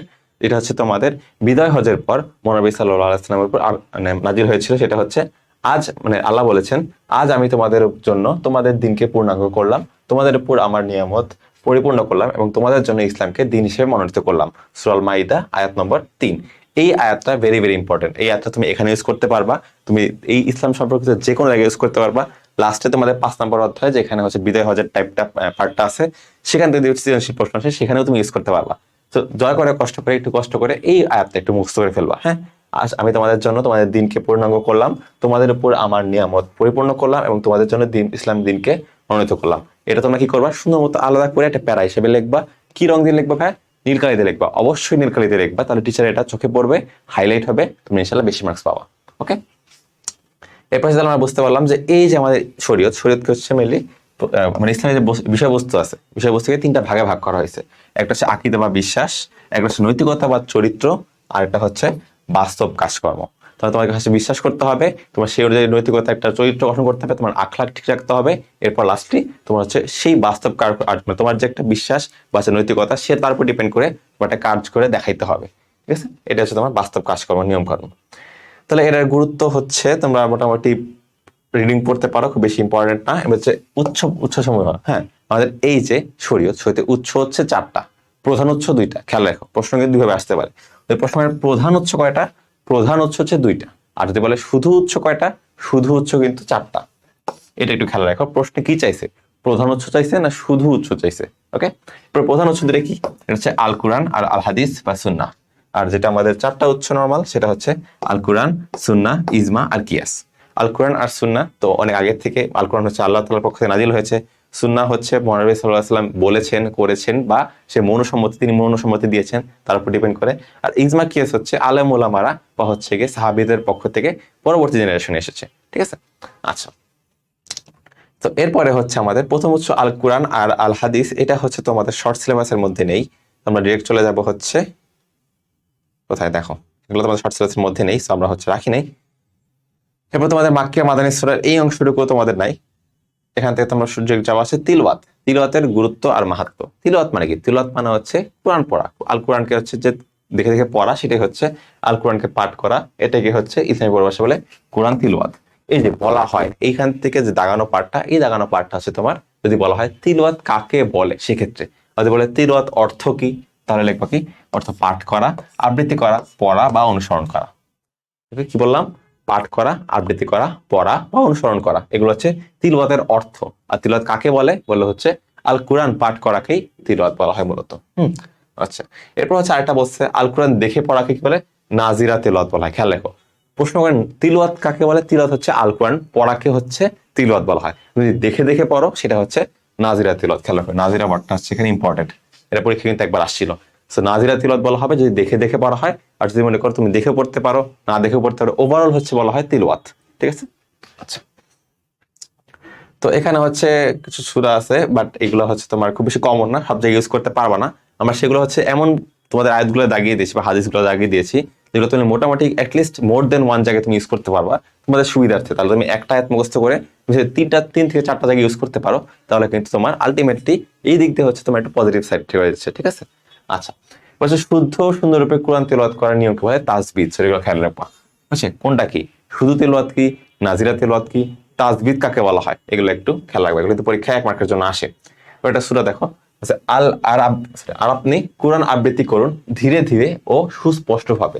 সূরা আল মুজাম্মিল আয়াত 4-এ বলা হয়েছে। ঠিক আছে, আর আপনি কোরআন তেলাওয়াত করুন ধীরে ধীরে ও সুস্পষ্টভাবে। এই জিনিসটা কিন্তু একটা ইম্পর্টেন্ট। সো যদি আল কোরআন বা সামথিং এই রিলেটেড যদি কোনো সিকিউরিটি পরীক্ষা সৃজনশীল আসে, তাহলে তুমি কিন্তু এই আয়াতটা সুন্দর মতো সব জায়গায় ইউজ করতে পারবা। আর আপনি কোরআন আবৃত্তি করুন ধীরে ধীরে ও সুস্পষ্টভাবে। সো এটা একটু মুখস্থ করে ফেলো। এরপর যে ব্যক্তি আল্লাহর কিতাব থেকে একটি হরফ পাঠ করবে সে একটি নেকি লাভ করবে, আর সে একটি নেকির সমান হবে 10 গুণ। হ্যাঁ, 10 গুণ হয়ে যাবে। একটি নেকির পরিমাণ হচ্ছে 10 গুণ। এটা কিন্তু 2টা ক্ষেত্রে প্রয়োজন। কারণ একটা তুমি হচ্ছে এই জিনিসটা তুমি সিকিউর সময় মানে সৃজনশীল তুমি কিন্তু লিখতে পারবা, আয়াত হিসেবে লিখতে পারবা। আরেকটা হচ্ছে এই যে একটা নেকির পরিমাণ কত গুণ হবে, এটা কিন্তু এমসিকিউতে আসতে পারে। 1 গুণ, 3 গুণ, 5 গুণ, 10 গুণ অপশনে দিতে পারে। হ্যাঁ, তোমাকে কিন্তু 10 গুণ দাঁড়াইতে হবে। এটা হচ্ছে তিরমিজি তোমার হাদিসে আসছে। ওকে, একটু ইম্পর্টেন্ট। সো এটা একটু মুখস্থ করতে হবে। আর আমার উম্মতের উত্তম ইবাদত হলো কোরআন তেলাওয়াত। এটা আবার এমসিকিউতে আসে মাঝে মধ্যে, যে মানে মহানবী সাল্লাল্লাহু আলাইহি সাল্লাম বলেছেন যে আমরা যে মহানবী সাল্লাল্লাহু আলাইহি সাল্লামের উম্মত, তাহলে আমাদের ক্ষেত্রে আমাদের সর্বোত্তম বা উত্তম ইবাদতটা কি? উত্তম ইবাদত হচ্ছে কোরআন তিলাওয়াত করা। তুমি বলছে সেম, হচ্ছে বাইহাকি তোমার হাদিসে আসছে, ঠিক আছে। আচ্ছা, এর পাশে এই যে শানে নুজুল। শানে নুজুল ওয়ার্ডটা মানে কি এটা জানতে হবে। শানে নুজুল মানে হচ্ছে, শান মানে হচ্ছে অবস্থা, শান শৌকত আমরা বলি না, শান মানে হচ্ছে অবস্থা, মর্যাদা, কারণ, ঘটনা, পটভূমি। কারণ কি ছিল একটা জিনিসের কারণ কি, আর নজুল মানে হচ্ছে অবতরণ। কোনো একটা প্রেক্ষাপট বা কোনো একটা ঘটনার যদি কোনো কারণে একটা প্রেক্ষাপট বা হচ্ছে তোমার মানে হিস্ট্রি বলা যায়, হিস্ট্রি বা হচ্ছে আগের কাহিনী যদি তোমাকে হচ্ছে অবতরণ করা হয়, তাহলে একসাথে এক ওয়ার্ডে আরবিতে সেটাকে বলা হয় শানে নুজুল, অর্থাৎ মর্যাদা বা কারণের অবতরণ বা ঘটনার অবতরণ। সে ঘটনা যদি তোমাকে নাজিল করা হয়, মানে ঘটনা তোমার প্রতি যদি একটা জিনিস জানানো হয়, তাহলে তোমার একটা কথা বলা হয়েছে, কথা আমরা বলি বর্তমান যুগে বলে কনটেক্সট। একটা জিনিস তোমার সামনে আসছে, কনটেক্সট কি, এই কনটেক্সটটাকে আমরা আরবি ভাষায় বলতে পারি শানে নুজুল, ঠিক আছে। তাহলে শানে নুজুল অর্থ অবতরণের কারণ বা পটভূমি। অর্থাৎ ইসলামী পরিভাষায় আল কোরআনের সূরা আর আয়াত নাজিলের কারণ বা পটভূমিকে বলা হয় শানে নুজুল। আমরা জানি আমাদের আল কোরআনে 114টা সূরা আছে। প্রত্যেকটা সূরায় কোনো না কোনো সময় কোনো নির্দিষ্ট কারণে নাজিল হয়েছিল, আর সেই কারণটা কি, সেই ঘটনাটা কি, সে পূর্বে ঘটনা কি ছিল, সেটার যে মেইন কাহিনী সেটাই হচ্ছে শানে নুজুল। ওকে, এটাকে আরেক নাম কি, শব্বে নুজুল বলা হয়। ভেরি ভেরি ইম্পর্টেন্ট, এমসিকিউতে আসতে পারে শব্বে নজুল। এই শানে নজুল আরেক নাম কি, শব্বে নজুল। ওকে, আচ্ছা, তারপর আমরা জানি এই যে আমাদের 114টা সূরা, 114টা সূরা কত, দীর্ঘ 23 বছর ধরে মহানবী সাল্লাল্লাহু আলাইহি সাল্লামের জীবনে 23 বছর ধরে এটা সে নাজিল হয়েছিল, ঠিক আছে, অল্প অল্প নাজিল হয়েছে। সো এটা একটা ইম্পর্টেন্ট, পরীক্ষা এমসিকিউতে আসতে পারে। এরপরে কোন কোন সূরা আমাদের আসছে আমরা সেখানে চলে যাব। সূরা শামস হচ্ছে আমাদের শর্ট সিলেবাসে নাই, আদ-দুহা এটাও নেই, হচ্ছে সূরা আল ইনশিরা। সূরা আল ইনশিরা প্রথম কথা হচ্ছে মক্কি সূরা। আমার জানার মতে তোমাদের বইয়ে যতগুলো সূরা আছে সবই মক্কি সূরা, আলাদা করে মাদানী সূরা এরকম মনে রাখার দরকার নেই। যা বলবে সূরা ইনশিরা বলো, তোমাদের সূরা 3 আছে আর সূরা মাউন আছে, এই তিনটা থাকার কথা, সবগুলো কিন্তু মক্কি সূরা। আর এখানে ইনশিরার আয়াত হচ্ছে তোমার 8টা, আয়াত সংখ্যা 8টা, কোরআনের 94তম সূরা, 94 আউট অফ 114, ঠিক আছে, 114-এর মধ্যে 94তম সূরা হচ্ছে এটা। আর এই প্রথম আয়াতে হচ্ছে নাসরা, আরবি নাসরা ওয়ার্ডটা উল্লেখ আছে, এই নাসরা ওয়ার্ডটা উল্লেখ থেকে সূরার নাম হচ্ছে সূরা আল ইনশিরা, ঠিক আছে। তাহলে কি শিখলাম, এটা মক্কি সূরা, তোমাদের বইয়ে সব সূরাই মক্কি সূরা। এরপর হচ্ছে 8টা আয়াত আছে, আর এটা হচ্ছে 94তম সূরা। ওকে, আর প্রথম আয়াতে হচ্ছে তোমার নাসরা, নাসরা ওয়ার্ডটা থেকে বা নাসরা আরবি ওয়ার্ডটা থেকে তোমার কি নাম আসছে, এটা আল ইনশিরা। ওকে, আচ্ছা, তারপর এই শানে নুজুল ইম্পর্টেন্ট। শানে নুজুল থেকে তোমার হচ্ছে মেইনলি পড়তে হবে যে এই যে সূরাটা কেন আবিষ্কৃত হয়েছিল, বা সরি কেন নাজিল হয়েছিল, এই সূরাটা কেন নাজিল হয়েছিল তার মেইনলি পটভূমি বা ঘটনা জানার জন্য তোমার হচ্ছে একটু কাহিনীতে আনতে হবে। তাহলে এখান থেকে মহানবী সাল্লাল্লাহু আলাইহি সাল্লামের সময় তাকে হচ্ছে বিভিন্ন ধরনের অপবাদ দেওয়া হয়েছিল, তাকে জাদুকর, তাকে হচ্ছে বিভিন্ন খারাপ কথা বলে তাকে নিচু করার চেষ্টা করেছিল সেই সময়ের বর্বর আরব সমাজ। তারপরে কি করলো, সেই মানে তাকে যে হচ্ছে এত নিচু করা হচ্ছে, তাকে হেয় করা হচ্ছে, সেজন্য মহান আল্লাহর পক্ষ থেকে একটা সূরা নাজিল হয়েছিল। ওকে, সেই সূরাটাই হচ্ছে সূরা আল ইনশিরা। ওকে, আচ্ছা, তো এখানে অনেকগুলো শব্দার্থ আছে, শব্দার্থ সবগুলো আসলে লাগে না, শব্দার্থ সবগুলো পড়তে গেলে তোমরা বুঝবাও না। তো কিছু কিছু ক্ষেত্রে তোমরা এখানে দেখতে পারো, যেমন বলতে পারো যে কি দেখা যায়, এই আপনার বক্ষ, আপনার বক্ষ একটা আছে, এখানে হচ্ছে গিয়ে সদরক। ওকে, এরপর হচ্ছে তার বোঝা, তার বোঝাটা দেখতে পারো, এটা আরবিটা দেখতে পারো। হ্যাঁ, প্রশ্ন আসার চান্স খুবই কম, বাট আসার চান্স যেহেতু আছে আমরা দেখে রাখবো যে এই আরবি শব্দের অর্থ কি। এটা কিন্তু পরীক্ষা মাঝে মধ্যে আসতে পারে, কিছু কিছু বোর্ডে চলে আসে, ঠিক আছে। এটা হচ্ছে ইজরাক। ওকে, এরপরে হচ্ছে আপনার খ্যাতি, নিশ্চয়ই স্বস্তি, স্বস্তিটা দেখতে, স্বস্তি বা শান্তিটা দেখতে পারো। হ্যাঁ, ইসরো। এরপর এই তিনটা মোটামুটি দেখলেই তোমাদের এখানে আর খুব বেশি পড়তে হবে না। আচ্ছা, যেহেতু বক্ষদেশ পড়ছো, পৃষ্ঠদেশটা পড়ে ফেলো, তোমার পিঠ বুঝায়, বক্ষ বসো, পিঠও পড়ে ফেললো, এই চারটা একটু আরবি শব্দ একটু দেখে ফেলো, তাহলে ইনশাল্লাহ হয়ে যাবে। এরপরে অনুবাদ তোমার এত জাস্ট ওই সূরা মুখস্থ থাকে আলহামদুলিল্লাহ, আর যদি না থাকে সমস্যা নাই, তুমি জাস্ট বাংলাটা একবার রিডিং করে নিতে পারো, ঠিক আছে। এখান থেকে নর্মালি পরীক্ষায় আসবে না, তোমার পরীক্ষা লাগবে হচ্ছে ব্যাখ্যা, আর সবচেয়ে বেশি ইম্পর্টেন্ট শিক্ষা। শিক্ষা হচ্ছে একদম ফরজ, শিখতেই হবে। তো তুমি এই যে তুমি যে আজ এই সূরাটা পড়লে, সূরা পড়ে তুমি আলটিমেটলি তুমি কি শিক্ষা নিলে, এই শিক্ষাগুলো কিন্তু তোমার পরীক্ষায় আসবে। পরীক্ষায় কি করবে, একটা সৃজনশীল একটা ঘটনা দিয়ে দিবে, একটা সিনারিও দিয়ে দিবে, তোমাকে বলবে, তার সাথে দেখবে এই সাথে মিল আছে। ধরো হচ্ছে এরকম বলে দিবে যে একটা অফিসে ব্যক্তি ক, সে হচ্ছে অনেক ভালো কাজ করতেছে, বাট খ হচ্ছে খ গ গ বা অফিসের সবার সাথে কি করে কটাক্ষ করে, তাই কোনো দাম দেয় না, কোনো কিছু বলে, মানে তার দিকে তাকে হচ্ছে খালি হেও করে। তাহলে সেক্ষেত্রে কিন্তু ক তার মধ্যে থেকে তার ভালো কাজ চালিয়ে যাচ্ছে। তাহলে এখন তোমার গ বা ঘতে প্রশ্ন আসবে যে সূরা আল ইনশিরা বা সূরা অমুক, মানে কোন সূরার সাথে তুমি এই মিলটা পাচ্ছ, বা সূরা আল ইনশিরার কোন শিক্ষার সাথে মিলগুলো পেলে।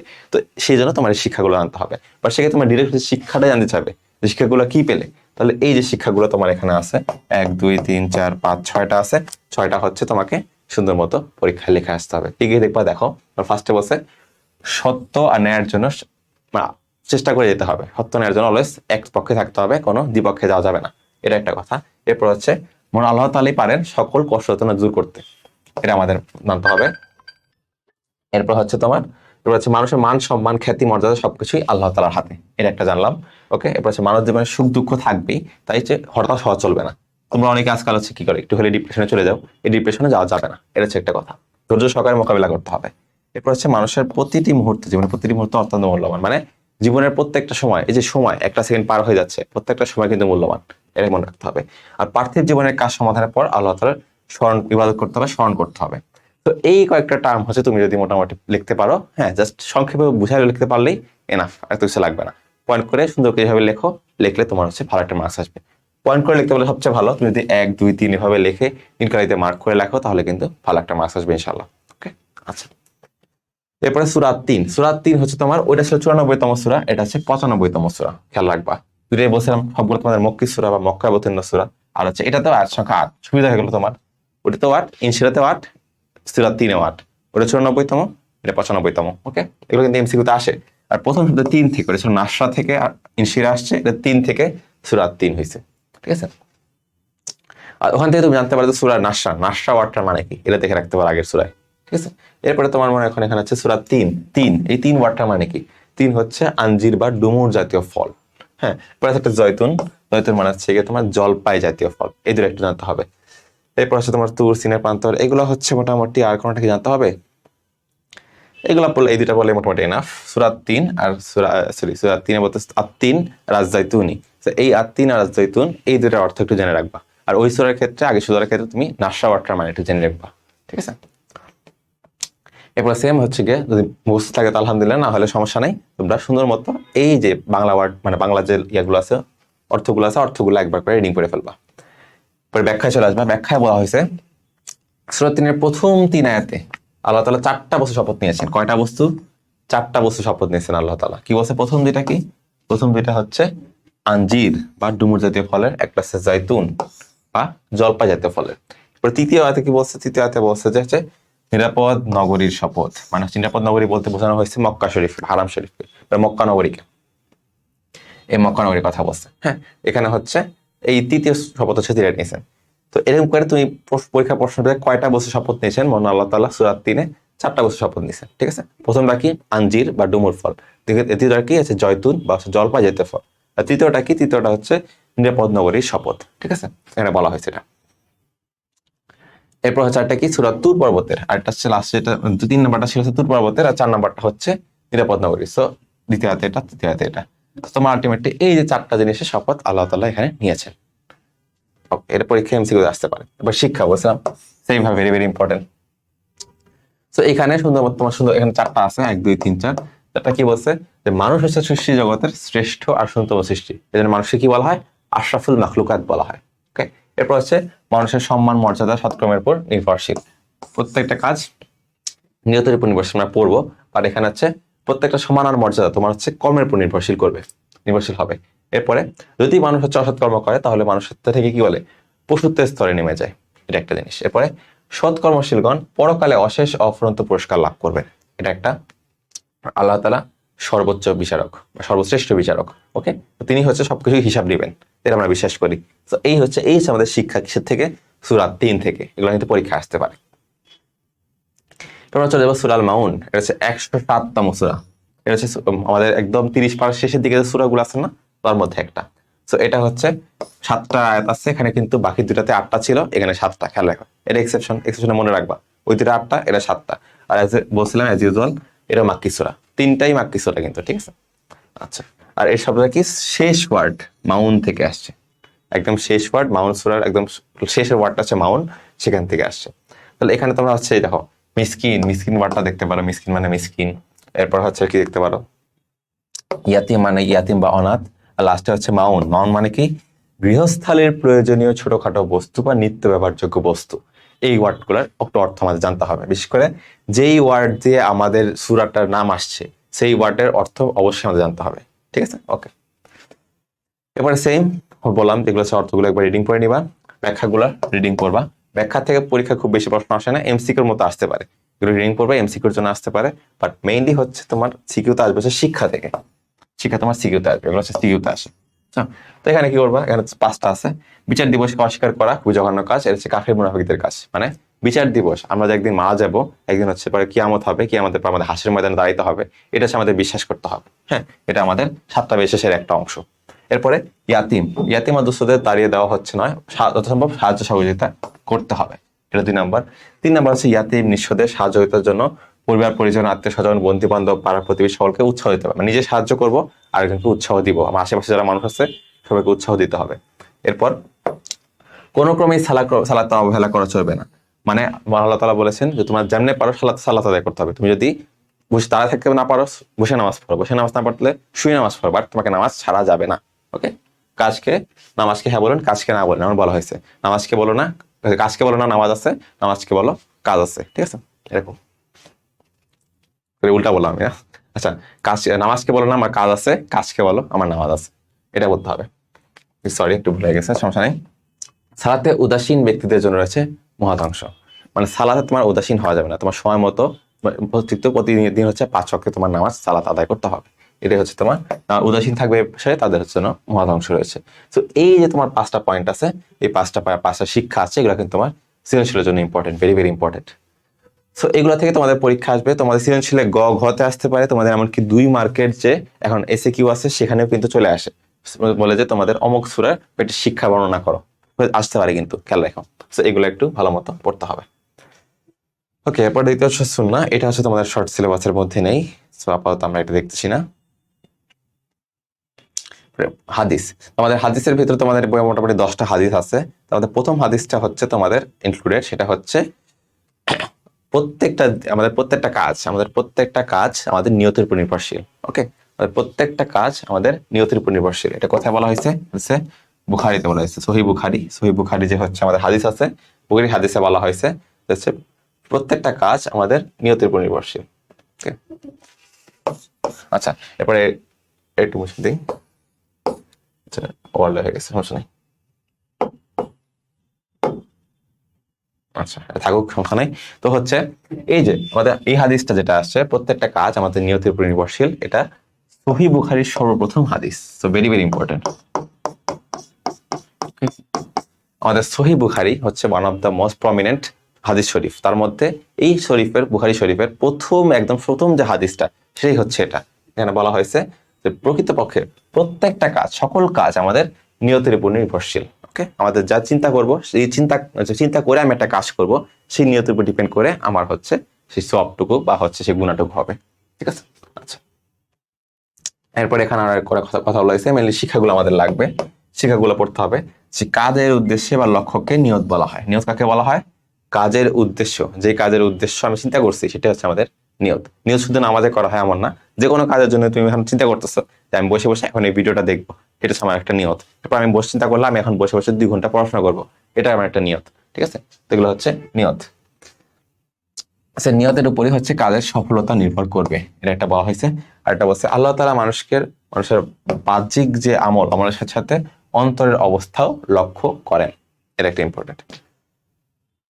এটা গেল। এরপর আছে আমরা আসি হাদিস নাম্বার 2 এ। হাদিস নাম্বার 2 মোস্ট প্রবাবলি আমাদের এখানে নাই, শর্ট সিলেবাসে নাই, সেটা আমরা দেখবো, দাঁড়াও কোনটা আছে।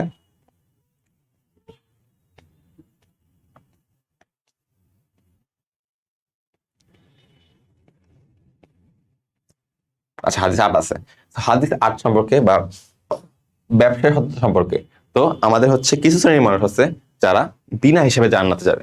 বিনা হিসেবে জান্নাতে যাওয়ার জন্য তাদের হচ্ছে যারা হচ্ছে শহীদের সমমর্যাদা পেয়েছে, শহীদের সমমর্যাদা পাবে, তাদের মধ্যে একজন হচ্ছে যারা বিশ্বস্ত বা সৎ ব্যবসায়ী, যারা তারা এটা আল্লাহ তাআলা ডিরেক্ট বলে দিয়েছেন।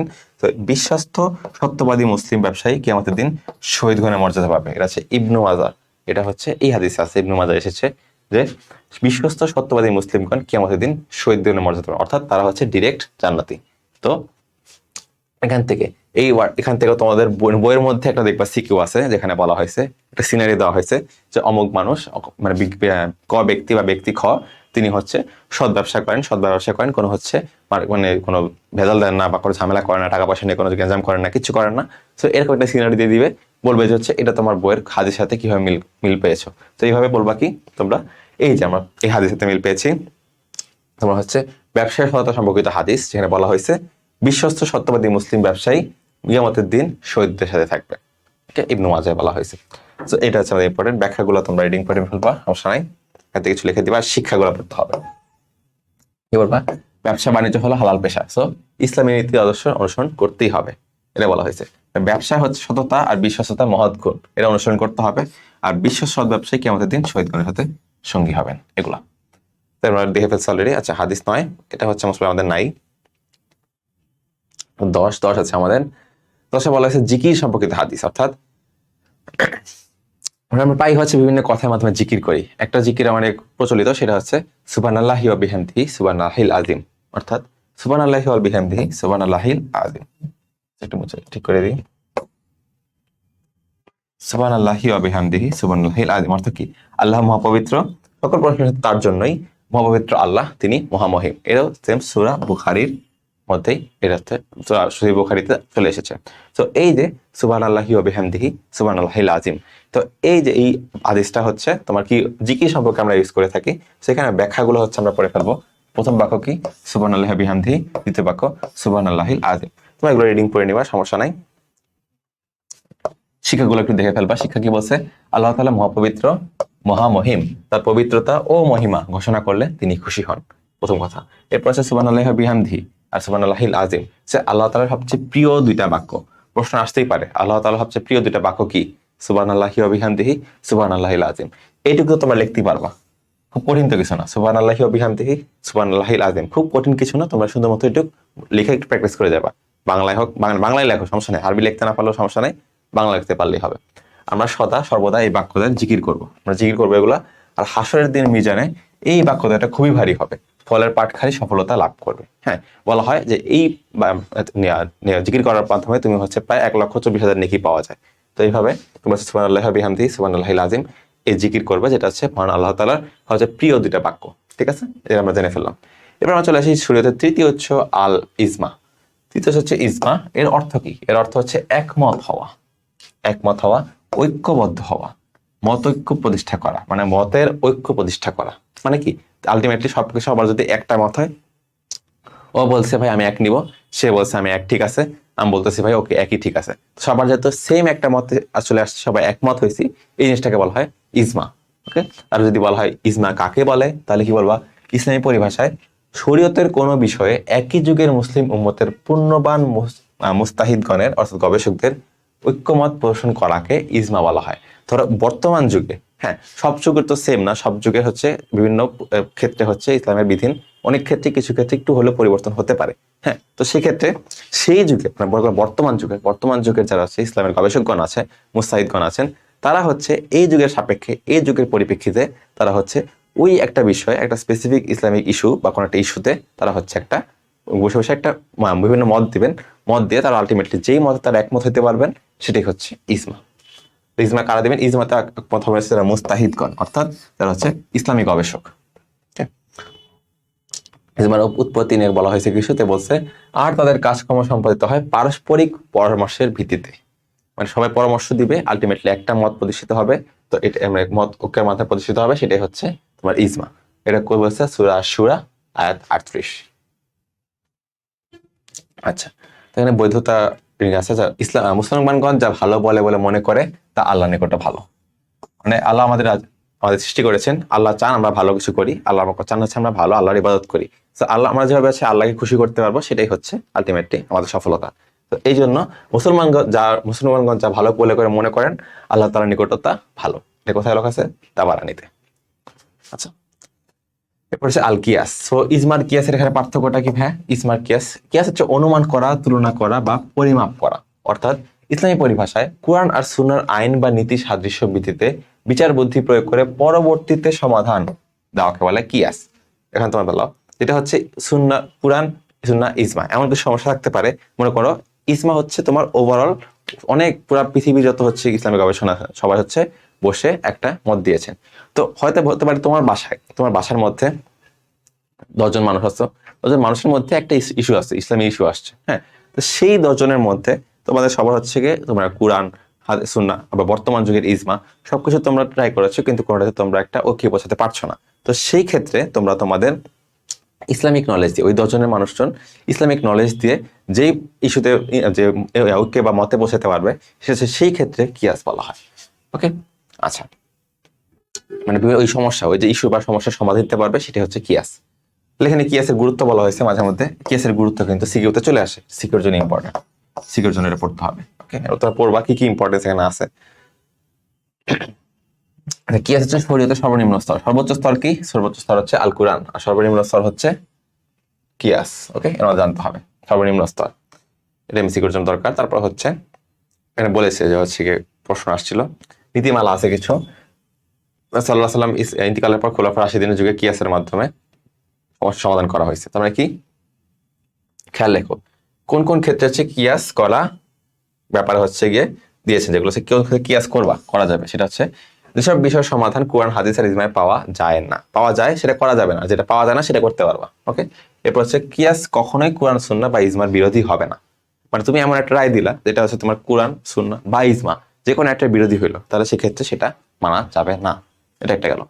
কিয়াসের পদ্ধতি হচ্ছে আইন পদ্ধতি, আর আইন হচ্ছে মানুষের জ্ঞানের পরিসীমার মধ্যে থাকতে হবে। মানে এমন কিছু বললা যেটা হচ্ছে আমাদের জ্ঞানের মধ্যে নাই, হ্যাঁ, তাহলে সেটা হবে না। এরপর কোরআন, হাদিস, ইজমা দ্বারা প্রবর্তিত আইন মানে আইনের মূলনীতি বিরোধী কোনো আইন তৈরি করা যাবে না। ওকে, তুমি হচ্ছে এমন যে হচ্ছে কোনো একটা কন্ট্রাডিক্টরি আইন তৈরি করতে পারবা না, তাহলে সেক্ষেত্রে কিয়াসের আওতাভুক্ত হয়ে যাবে সেটা। প্রকৃতপক্ষে কিয়াস হচ্ছে ইসলামী হচ্ছে একটা বিজ্ঞানসম্মত যৌক্তিক উৎস। মানে তুমি এমন একটা একটা ফাইনাল আনসার দিবা যেখানে হচ্ছে ইসলাম মানে কোরআন, হাদিস বা ইজমা কোনো কন্ট্রাডিকশন নাই, কোনো ঝামেলা নাই ওইগুলোর সাথে।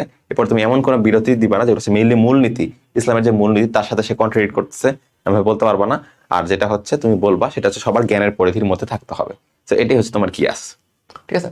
এটাই হচ্ছে আহকাম। আহকাম মানে কি? আহকাম শব্দের অর্থ পরীক্ষা আসতে পারে, সেটা হচ্ছে বিধানাবলী, বিধানাবলী। ওকে, পরে ফরজ। তাহলে কি আছে আমাদের? ফরজ, সুন্নত, ওয়াজিব, মুস্তাহাব, মুবাহ, অনেক কিছু আছে। ফরজ মানে কি? ফরজ শব্দের অর্থ হচ্ছে অবশ্যই পালনীয়, মানে যেটা করতেই হবে, অত্যাবশ্যক। ফরজ, আমরা ফরজ কাজ বলতে কি বলছি? মাস্ট, করতেই হবে। যদি বলে কাকে বলে, তাহলে কোরআন সুন্নাহর অকাট্য দলিল তারা অবশ্য কর্তব্য অলঙ্ঘনীয় বলে প্রমাণিত, তাকে বলা হয় ফরজ। তো প্রশ্ন আসতে পারে ফরজ কাকে বলে? আচ্ছা, এটা এখান থেকে লিখবা, এখান থেকে মুছে দিই। এটা হচ্ছে এইখান থেকে শরীয়তে যেসব বিধান বা কোরআনের অকাট্য দলিল, কোরআন সুন্নাহর অকাট্য দলিল দ্বারা অবশ্য কর্তব্য অলঙ্ঘনীয় বলে প্রমাণিত, তাকে ফরজ বলা হয়। ঠিক আছে, ফরজ কোন অবস্থাতে পরিত্যাগ করা যায় না, আর ফরজ অস্বীকার করলে ইমানই থাকবে না, সেটা হচ্ছে কবিরা গুনাহ। ওকে, বলছে ফরজ দুই প্রকার আছে, একটা হচ্ছে ফরজে আইন, আর হচ্ছে ফরজে কিফায়া। এটা আমরা জানবো। ফরজে আইন কি? ফরজ আইন মানে হচ্ছে সকলের উপর পালন করা অত্যাবশ্যক, সকলের উপরে পালন করতেই হবে, সেটা হচ্ছে ফরজে আইন। যেমন এক্সাম্পল আছে কি? 5 ওয়াক্ত নামাজ পড়া, এটা একটা, রমজান মাসে রোজা রাখতে হবে, এগুলা, হ্যাঁ। আর হচ্ছে ফরজে কিফায়া, হচ্ছে সামষ্টিক ভাবে ফরজ কাজ, মানে তুমি একটা সিঙ্গেল মানুষের উপর না, এটা অনেকের উপরে। যেমন মুসলমানদের উপর ফরজ, কিন্তু সমাজের কতিপয় মুসলমান যদি আদায় করে ফেলে তাহলে সকলের পক্ষ থেকে আদায় হয়ে যায়, তোমার যে করতে হবে সব ক্ষেত্রে এরকম না। যেমন হচ্ছে জানাজার সালাত, কোনো ব্যক্তি মৃত্যুবরণ করলে সে হচ্ছে জানাজার সালাত আদায় করা ফরজ, কিন্তু তুমি কিন্তু সব জানাজার সালাতে কিন্তু তুমি অংশগ্রহণ করো না, কিন্তু যেহেতু অনেক একটা amount of certain amount of মানুষ অংশগ্রহণ করে, সেজন্য সেটার পক্ষ থেকে বাকি সবারটা হয়ে যায়। ওকে,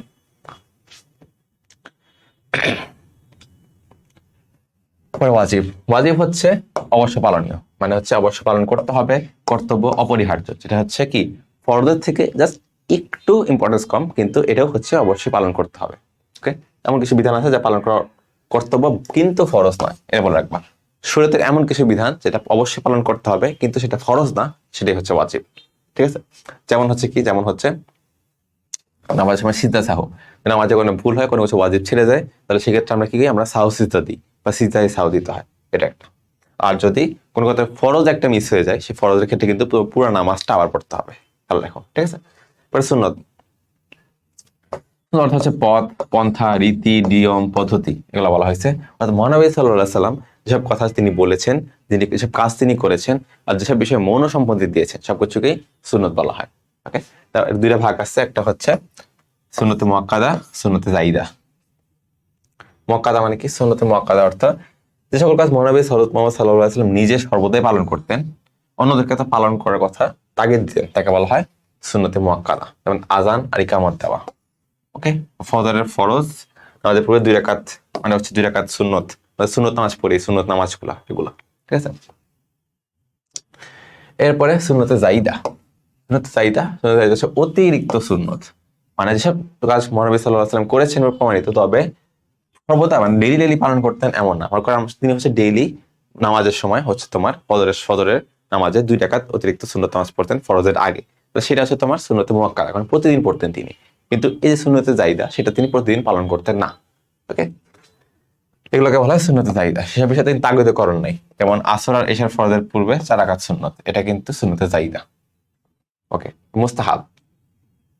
মুস্তাহাব মানে পছন্দনীয়, মানে যে সকল কাজের প্রতি রাসূলুল্লাহ সাল্লাল্লাহু আলাইহি সাল্লাম উম্মতকে উৎসাহ প্রদান করেছেন এবং তা করলে নেকি পাওয়া যাবে, কিন্তু না করলে গুনাহ হবে না, করলে ভালো, না করলে সমস্যা নেই, সেটা হচ্ছে মুস্তাহাব। অর্থ কি? পছন্দনীয়। আর মুবাহ মানে যে সকল কাজ করলে কোনো রকম সওয়াব নেই, তো না করলে গুনাহ নাই। মুস্তাহাবে তোমার কাজ করলে সওয়াব আছে, না করলে গুনাহ নাই, কিন্তু মুবাহ হচ্ছে কাজ করলে সওয়াব নাই, না করলে গুনাহ নাই, এগুলো হচ্ছে মুবাহ। ঠিক আছে, মানে ইচ্ছা করলে করতে পারে, না করলে না করতে পারে, সমস্যা নেই। হচ্ছে হালাল হারাম। হালাল হারাম কি? হালাল হারাম হচ্ছে, হালাল বলতে কি বোঝায়? হালাল বলতে বোঝাচ্ছে বৈধ, সিদ্ধ, আইনানুগ বা অনুমোদিত, মানে যেটা হচ্ছে তোমাদের জন্য জায়েজ বলা যায়, সেটা হচ্ছে হালাল জায়েজ হবে তারই কথা, মানে কি তোমার জন্য বৈধ হচ্ছে হালাল। তোমরা সবাই হালাল হালাল মানে কি জানো? যদি বলে হালাল কাকে বলা হয়, এইটা ইসলামী পরিভাষায় যে সকল বিষয়ের বৈধ হয় কোরআন হাদিস দ্বারা পরিষ্কারভাবে প্রমাণিত, শরীয়ত তাকে হালাল বলা হয়। ওকে, আর হারাম কি? হারাম হচ্ছে নিষিদ্ধ, মন্দ, অসঙ্গত, অপবিত্র, মানে যেটা হালাল না সেটাই হচ্ছে হারাম, কায়দা ফেরাকু। ওকে, তাহলে হচ্ছে বলছে হালাল বিষয় সুস্পষ্টভাবে বর্ণিত আর হারামও সুস্পষ্টভাবে বর্ণিত, এর বুখারী আর মুসলিম দুইটা হাদিসেই আসছে। ঠিক আছে, তার মানে হালাল বিষয় আমরা যেহেতু স্পষ্টভাবে বলা হয়েছে কোনগুলো জিনিস হালাল, কোনগুলো জিনিস হারাম, তো সেভাবে আমাদের মেনে চলতে হবে, এটা হচ্ছে তোমার কথা। তাহলে হচ্ছে তোমার কি কি বলছে এখানে, কিছু বলা আছে তোমাদের হারাম কি হইতে পারে, হারাম হারাম যেসব কাজকর্ম আছে সবকিছু তোমাদের প্রায় 17টা দেওয়া আছে, সেটা তোমাদের জানতে হবে। আর হালালের প্রভাব কি? হালালের প্রভাব হচ্ছে তোমার, হে মানুষ, যদি তোমরা পৃথিবীতে হালাল অপবিত্র বস্তু আহার করো, সূরা আল বাকারা আয়াত 168। আমরা যেসব খাওয়া দাওয়া করি সেসব অবশ্যই হালাল হতে হবে, যাই খাও না কেন তোমাকে হালাল বস্তু খেতে হবে। যদি হারাম বস্তু খাও সেক্ষেত্রে কিন্তু সেটা কবিরা গুনাহ হিসেবে কাউন্ট হবে। মানব জীবনে হারামের প্রভাব, এখান থেকে তোমার একটা সিকিউ লাইন আসতে পারে, সিকিউতে চলে আসতে পারে, একটা সিনারিও দিবে, হারাম কাজ বিভিন্ন একটা এক্সাম্পল দিয়ে তোমার সিকিউতে মানে একটা সিনারিও তুলে দিবে, তোমার এখান থেকে গ বা ঘর প্রশ্ন আসতে পারে, অথবা 2 মার্কের প্রশ্ন আসতে পারে এসিকিউ এর ক্ষেত্রে, এটা মনে রাখতে হবে। সেক্ষেত্রে কি বলবা? রাসূলুল্লাহ সাল্লাল্লাহু আলাইহি ওয়াসাল্লাম অন্যান্য হাদিসে বলেছেন, যে শরীরে হারামের মাধ্যমে গঠিত তা জাহান্নামের ইন্ধন হবে। কে জাহান্নামের ইন্ধন হবে? যে শরীর হারামের মাধ্যমে গঠিত। তাহলে এটা এমসিকিউতে আসতে পারে, তোমার নিজে লিখতে পারো চাইলে, বুঝছো? হালাল হারামের যদি হারামের সিকিউরটা চলে আসে, তাহলে এই ক্ষেত্রে এই আয়াতটা লিখতে পারো, আয়াত বলতে হাদিসটা লিখতে পারো। তাহলে এই হচ্ছে তোমাদের 2 নাম্বার চ্যাপ্টার শেষ। এরপরে তোমাদের 3 নাম্বার চ্যাপ্টার নেবে তোমাদের তুরাব ভাইয়া। তো তোমাদের হচ্ছে শাহানশাহ ভাইয়া অধ্যায় 2 পড়াই দিছে, এবার আমি তোমাদের সাথে পড়াবো হচ্ছে অধ্যায় 3 ইবাদত। গত বছরও তোমাদের এসএসসি 26 ব্যাচের 25 ব্যাচের ভাইয়ারাতের সাথে ফুল সিলেবাস ছিল, তখন আমরা হচ্ছে পুরোটা এইভাবেই পড়ছিলাম আর কি তোমাদের শাহানশাহ ভাইয়ের সাথে। ওকে, আমরা এখন দেখবো হচ্ছে তৃতীয় অধ্যায় ইবাদত। এখানে ইবাদত বলতে আমরা আসলে কি বুঝি? সালাত, তারপরে হচ্ছে জাকাত, হজ, তারপরে হচ্ছে রোজা, ঠিক আছে, সাওম, এগুলো ওভারঅল হচ্ছে আমরা এই অধ্যায়ে পড়ি ইবাদতের মাঝখানে। তো প্রথমে ইবাদত বলতে কি বোঝানো হয়েছে এটা একটু মাথায় রাখো। ইবাদত হচ্ছে চূড়ান্ত দীনতাহীনতা বিনয় প্রকাশ করা, আল্লাহ তাআলার কাছে নিজেকে পুরোপুরি সমর্পণ করে দেওয়া। ঠিক আছে, এই হচ্ছে ইবাদতের কথা এখানে বলা হয়েছে। এবং আল্লাহ তাআলা জিন এবং মানব জাতিকে শুধু ইবাদতের জন্য সৃষ্টি করেছেন। এই লাইনটা পড়বা, এটা ফুল সিলেবাসের মাঝখানে হলো পড়বা। কেন বলি? তুমি ধরো সালাতের গুরুত্ব লিখতেছো, তখন এই লাইনটা লিখবা, আমি জিন ও মানব জাতিকে ইবাদতের জন্য সৃষ্টি করেছি, সূরা আয-যারিয়াত। সাওম লিখতেছো, তখনও লিখবা, আমি জিন ও মানব জাতিকে সৃষ্টি করেছি ইবাদতের জন্য। তার মানে কি? তুমি একটা লাইন এমনি দিতে পারতেছো, অর্থাৎ আল্লাহ তাআলা ইবাদত কি? সালাত বা সাওম, এগুলো ইবাদত। তাহলে ইবাদত না করলে আল্লাহ তাআলা অসন্তুষ্ট হবে না, আমাদের কাজ সম্পন্ন হবে না। দেখছো, এটা একটা কমন লাইন, এটা হচ্ছে কি একটা কমন লাইন, এই জন্য এটা পড়াই দিলাম। ঠিক আছে, এটা একটা কমন লাইন, আমি নিজে এই কাজ করতাম, কমন লাইন অনেক বানাইতাম। সো অল্প অল্প আয়াত দিয়ে আয়াত দেওয়া যেত, মনে নাই এই আয়াতটা দিয়ে দিই। ওকে, সো এই হচ্ছে আমাদের কাছে এখানে কথা ইবাদত নিয়ে। এবার সালাত, সালাত হচ্ছে কি আরবি শব্দ, ফার্সি প্রতিশব্দ হচ্ছে নামাজ, যেটা আমরা বলি। এর অর্থ দোয়া, ক্ষমা প্রার্থনা এবং হচ্ছে রহমত কামনা করা, দোয়া করা, রহমত কামনা করা আল্লাহ তাআলার কাছে। সো ইসলামে যে 5টা রুকন বা ইসলাম হচ্ছে 5টা স্তম্ভের উপর দাঁড়ায় আছে, 5টা স্তম্ভ এরকম দিয়ে ইসলাম 5টা স্তম্ভের উপর দাঁড়ায় আছে। আর মূল কি, ইসলামের মূল কি বলো? ইমান, তাই না? আর স্তম্ভ হচ্ছে কয়টা? 5টা। সো আমরা বলতে পারি এই দ্বিতীয়টা হচ্ছে কি, দ্বিতীয়টা হচ্ছে সালাত। তাহলে প্রথম কি? প্রথম কি? ইমান। ঠিক আছে, এই হচ্ছে কথা। তো ইসলাম 5টা স্তম্ভের উপর প্রতিষ্ঠিত। এই সাক্ষ্য দেওয়া আল্লাহ ছাড়া কোনো ইলাহ নেই, মুহাম্মদ সাল্লাল্লাহু আলাইহি ওয়াসাল্লাম আল্লাহর রাসূল, প্রথমটা। এরপরে সালাত প্রতিষ্ঠা করা, এরপরে যাকাত দেওয়া, এরপরে রমজানের রোজা রাখা, এরপরে হজ করা। ঠিক আছে, আর কিয়ামতের দিন আল্লাহ সর্বপ্রথম কিসের হিসাব নেবেন? সালাতের হিসাব নেবেন, কারণ তুমি বিশ্বাস করছো, এরপরে তোমার হিসাবে চলে আসবে সালাত। ওকে, এরপরে নেওয়া হবে যাকাত। সো কিয়ামতের দিন বান্দার কাছ থেকে সর্বপ্রথম কিসের হিসাব নেওয়া হবে? সালাতের হিসাব নেওয়া হবে। আচ্ছা, সালাত তাহলে কি? সালাত, নিশ্চয়ই সালাত মানুষকে অশ্লীল ও খারাপ কাজ থেকে বিরত রাখে। এই লাইনটা সিকিউর জন্য মনে রাখবা অবশ্যই। ঠিক আছে, তাহলে তুমি বলবা কি অশ্লীল ও খারাপ কাজ থেকে বিরত রাখে? সালাত না পড়লে অশ্লীল ও খারাপ কাজ হবে, সমাজে পাপাচার বৃদ্ধি পাবে, অনৈতিকতার প্রসার হবে, আমরা পরকালে শান্তি পাবো না। একদম কমন কথা, এগুলো লিখবা আর কি। ধর্মীয় গুরুত্ব হচ্ছে কি? ধর্মীয় গুরুত্ব হচ্ছে যে তুমি যদি সালাত করো, সালাতের মাধ্যমে কি হচ্ছে? আল্লাহ তাআলার নৈকট্য অর্জন করা যায়, তাই না? পরকালীন শান্তি পাওয়া যাবে। এছাড়া হচ্ছে কি, আত্মা পরিশুদ্ধ হয় এর মাধ্যমে। আরেকটা খুব গুরুত্বপূর্ণ কথা, ফজরের সময় যদি আমরা উঠি, সকাল সকাল ওঠার অভ্যাস হবে, আমরা দিনে অনেক টাইম পাবো কাজ করার মতো, বরকত পাবো। তাহলে উঠতে অভ্যস্ত করে, যা স্বাস্থ্যের জন্য উপকারী। ঠিক আছে, এরপরে হচ্ছে কি, যে ব্যক্তি মনোযোগ সহকারে সালাত আদায় করেন, কিয়ামতের দিন ওই সালাত তার জন্য নূর হবে। ওই যে আলোর কথা বলছিলাম না কিছুক্ষণ আগে তোমাদের অধ্যায়ে, মিজান, সিরাত, তাহলে এই আলো হচ্ছে সেটা নূর হিসেবে কাজ করবে। এবং খুব গুরুত্বপূর্ণ, সালাত হলো ইমান এবং কুফরের মধ্যে পার্থক্যকারী। যেই ব্যক্তি সালাত পড়তেছে, আমি কি বুঝবো যে সে আল্লাহ তাআলার উপর বিশ্বাস স্থাপন করছে, সে কাফির না। তাহলে ইমান এবং কুফরের মধ্যে পার্থক্য কে করতেছে? সালাত। কারণ আমরা সালাতটাকে দেখতে পারতেছি। কেউ রোজা রাখলে আমি বুঝতে পারবো না যে এক্স্যাক্টলি সে রোজা রাখছে কিনা, সে না বললে। সে জাকাত দিলে আমি বুঝতে পারবো না যে সে রাখছে কিনা, তাই না? মানে জাকাত দিছে কিনা। হজ করলে আমি বুঝতে পারবো না, কিন্তু মোটামুটি 5 দিনে যদি আমি মানুষটাকে দেখি, 5 বার দেখলে আমি তারা বুঝবো যে সে সালাত পড়তেছে। তাহলে সালাতই হচ্ছে তার ইমান এবং কুফরের মধ্যে পার্থক্যকারী। এইভাবে পড়বা, তাহলে এবার মুখস্থ লাগবে না। সো আমরা বলি কি, সালাত যদি তুমি জামাতে আদায় করো সবচেয়ে বেশি উপকার পাওয়া যাবে। জামাতে সালাত আদায় করলে একা সালাত আদায় করার চাইতে 27 গুণ বেশি সওয়াব পাওয়া যায়। কয় গুণ? 27 গুণ। খুব গুরুত্বপূর্ণ, এটা তোমরা নিজেও জুমার নামাজে পড়তে পড়তে মুখস্থ হয়ে যাওয়ার কথা। এবং আল্লাহ তাআলা এই জন্য, অর্থাৎ জামাতে সালাত আদায়ের জন্য গুরুত্ব হিসেবে তিনি বলছেন যে আর তোমরা রুকুকারীদের সাথে রুকু করো, মানে সবাই একসাথে রুকু করো, এটা বোঝানো হয়েছে। এটা হচ্ছে সূরা আল বাকারা আয়াত 43। এবং দিনে প্রায় 5 বার মুসলমানগণ একসাথে মিলিত হওয়ার সুযোগ পান, একে অপরের সাথে খোঁজ খবর নিতে পারে, সুখে দুঃখে একে অপরের সহযোগিতা করতে পারে, সামাজিক বন্ধন নিচে একে অপরের সাথে একটা যোগাযোগ হয়, সামাজিক বন্ধন হয়, ধনী গরিব পাশাপাশি দাঁড়ায়। এই ক্ষেত্রে কোনো বিভাজন নাই, বিভাজনটা হচ্ছে সালাতের মধ্যে থাকে না, এই যে ভেদাভেদ থাকে না। এর ফলে কি হয়? একটা সাম্য সৃষ্টি হয়। তো এই ব্যাপারগুলো কিন্তু আমরা পড়বো। সালাত আদায়ের সময় কি হয়? সময়ের গুরুত্ব, শৃঙ্খলাবোধ শেখায়, যে এক্স্যাক্টলি এই টাইমেই সালাত আদায় করতে হবে, নাহলে কিন্তু প্রপারলি হবে না। তাহলে এটা টাইম ম্যানেজমেন্ট আমাদের শেখাচ্ছে। তো এই ব্যাপারটা গুরুত্বপূর্ণ। নেতার অনুসরণ করতে শেখায়, আমরা একজন নেতার পেছনে সবাই মিলেমিশে তারপরে দাঁড়াই, তাহলে নেতার অনুসরণ করতে শেখায়। নিয়মতান্ত্রিক ও পরিচ্ছন্ন জীবন, এই যে আমরা অজু করে নামাজে যাই, তারপরে সময় মতো নামাজে যাই, তাহলে এটা হচ্ছে কি? পরিচ্ছন্ন একটা জীবন, নিয়মতান্ত্রিক একটা জীবন। সাওম মানে কি? সাওম মানে হচ্ছে বিরত থাকা। কি বিরত থাকা? সোজা কথা, রোজা। এটা মানে হচ্ছে পানাহার থেকে, জৈবিক চাহিদা থেকে বিরত থাকা। তাহলে আমরা বলি কি, ইসলামিক শরীয়তের পরিভাষায় সাওম হলো সুবহে সাদিক থেকে, ঠিক আছে, সূর্যাস্ত পর্যন্ত আল্লাহর সন্তুষ্টি লাভের আশায় নিয়তের সাথে পানাহার ও ইন্দ্রিয় তৃপ্তি থেকে বিরত থাকা। ইন্দ্রিয় তৃপ্তি মানে হচ্ছে কি, ধরো তোমার কোনো একটা খারাপ কাজ করতে মজা লাগতেছে, এটা এমন হইতে পারে মিথ্যা বলতেছো, মিথ্যা বলে খুব মজা লাগতেছে, ইয়েস মিথ্যা বলছি, ঠিক আছে, বা অনেক ফাইজলামি করতেছি, তো মজা পাচ্ছি। বাট এইরকম ইন্দ্রিয় তৃপ্তি নেওয়া যাবে না, যেগুলো হচ্ছে অনৈতিক। ঠিক আছে, তো সেগুলো হচ্ছে, তাহলে তুমি হচ্ছে কোনো ইন্দ্রিয় তৃপ্তি এখানে থাকা যাবে না, কোনো জৈবিক চাহিদা থাকা যাবে না। পাশাপাশি পানাহার, শুধু পানাহার না, পানাহার ও ইন্দ্রিয় তৃপ্তি, এটা মাথায় রাখবা। প্রাপ্তবয়স্ক প্রত্যেক নারী ও পুরুষের উপর রমজান মাসের 1 মাস রোজা রাখা হচ্ছে ফরজ। ঠিক আছে, রোজা রাখা ফরজ রমজান মাসে 1 মাস। আচ্ছা, এর ফলে কি হয়? আত্মিক উৎকর্ষ সাধিত হয়, মানুষের মনে তাকওয়া, তাকওয়া মানে হচ্ছে কি আল্লাহ ভীতি এবং আল্লাহর প্রতি ভালোবাসা সৃষ্টি হয়। এই যে চিন্তা করো যে তুমি রোজা রাখতেছো, চিন্তা করতেছো যে আমি আল্লাহ তাআলার জন্য রাখছি, তাহলে আল্লাহর ভয়ে রাখছি আমি, এবং এই অবস্থায় তুমি নামাজ পড়া শুরু করছো, কোরআন পড়া শুরু করছো, তোমার মধ্যে কি আল্লাহর প্রতি ভালোবাসা সৃষ্টি হয়, জীবনটাকে আরো সুন্দরভাবে গোছাতে পারো। তুমি এই সময় ক্ষুধার জ্বালা চিন্তা করতে পারো, অর্থাৎ অন্য মানুষ যারা থাকে সমাজে, তাদের যারা না খেয়ে থাকে, তাদের বিষয়গুলো নিয়ে চিন্তা করতে পারো। তাহলে এই বিষয়গুলো কিন্তু সাওম তোমাদের শিক্ষা দেয়।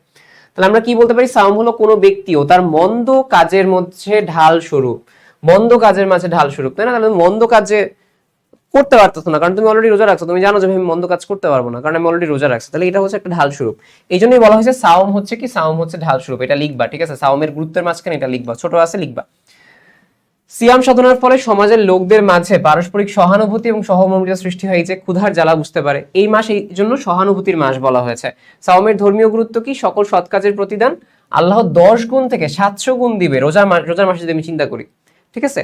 এই যে সাওম, যেটা সাওমের সময় তুমি যখন আল্লাহ তাআলার প্রতিদান দিবেন, কোন একটা কাজ করলে বলা হয় না রোজার মাসে 10 গুণ থেকে 700 গুণ পর্যন্ত সওয়াব পাওয়া যায়।